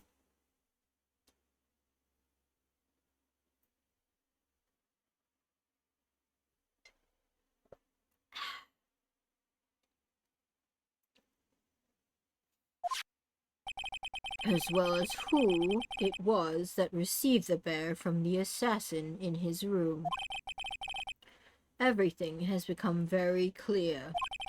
The client who hired the assassin to commit the murder was Mr. Matt On Guard. 07, I need to get dinner. Have fun prolonging the trial. Thanks for dropping in, Melon. I see no reason for this trial to continue. Therefore, I will now hand down my verdict. No! Nuh-uh, we're not done yet. Thank you, Your Honor, for your understanding. You see, Mr. Wright, you could not win against the truth. could you? I knew it would turn out this way. After all, what Edgeworth has stated is the truth. Any last objections, Mr. Wright? Well, do I? What should I do? Keep fighting, Phoenix! Objection! There is only one way for me to drag this trial out.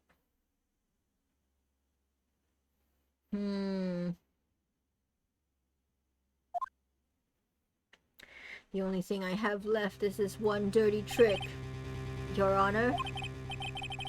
Right now, we have these two reasons to believe my client is the assassin's client. Reason number one, he accepted the bear figurine from the assassin. Reason number two, that very same figurine was found at On Guard's mansion. However, it's possible that this is all the work of a certain other person. What are you saying? What I'm saying is, it's possible a different person is the killer's real client. The real client? Yes.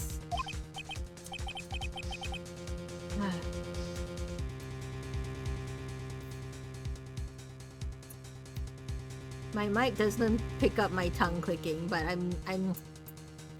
Is this all you have?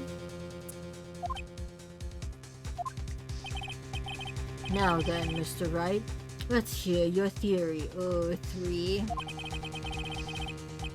Who do you say is the killer's real client and therefore the real murderer? I'm sorry, Adrian, but you're the only other person who could possibly be the killer. Take that! Adrian Andrews? Yes, we already know that she tried to frame Matt On Guard for the crime by wearing a spare nickel samurai costume. Ugh. Then the nickel samurai's arm that I saw, that could have very well been Miss Andrews. But what about Mr. On Guard? If you would please recall yesterday's testimony.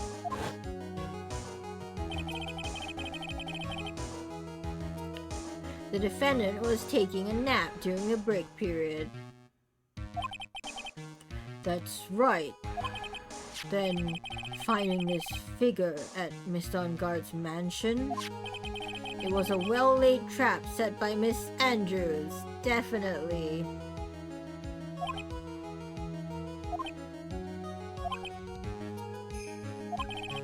Mr. Edgeworth, what is your opinion on this?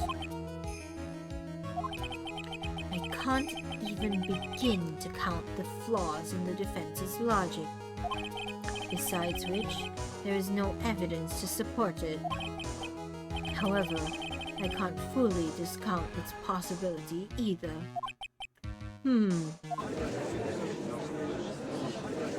What is with this trial? Come on. Anyone can tell On Guard did it. I can't believe the defense would go so far as to pin the guilt onto someone else. Yeah, unbelievable. It's not something petty. It's murder of all things. This is to save Maya. This is to save Maya. This is to save Maya. Even if the whole world turns against me, this is one fight I can't give up on. Order, order, order. All disruptive parties will be forced to leave the courtroom.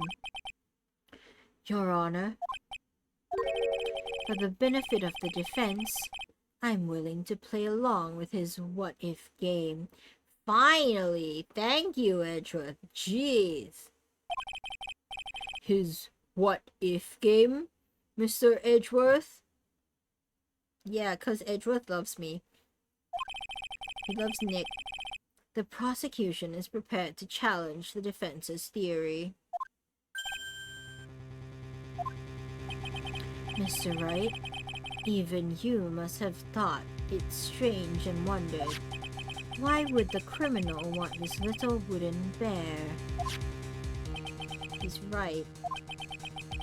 The killers did specifically bring that bear to on guard right away. Why do you ask? Is there something special about it? Absolutely.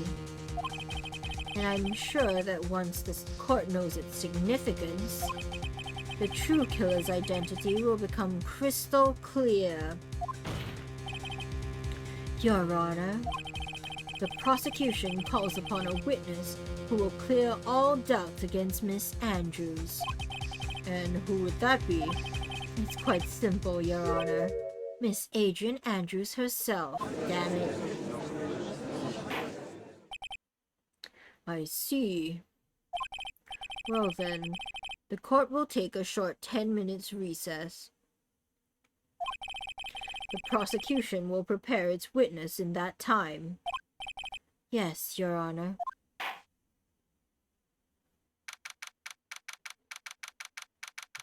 Great. Shut up. I'm gonna save.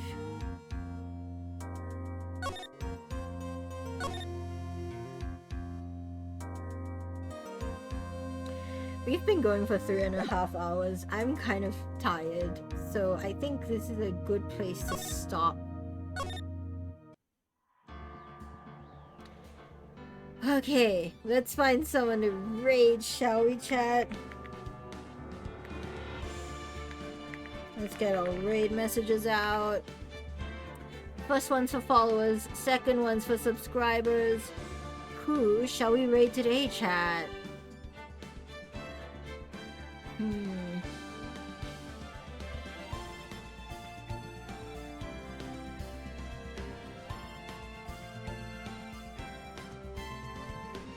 Quite a few people are live right now. Thank you for stream. Thank you for coming, everyone. Let's look. Let's look, shall we? Ooh, Mizuko's live, and we haven't raided her before, I think.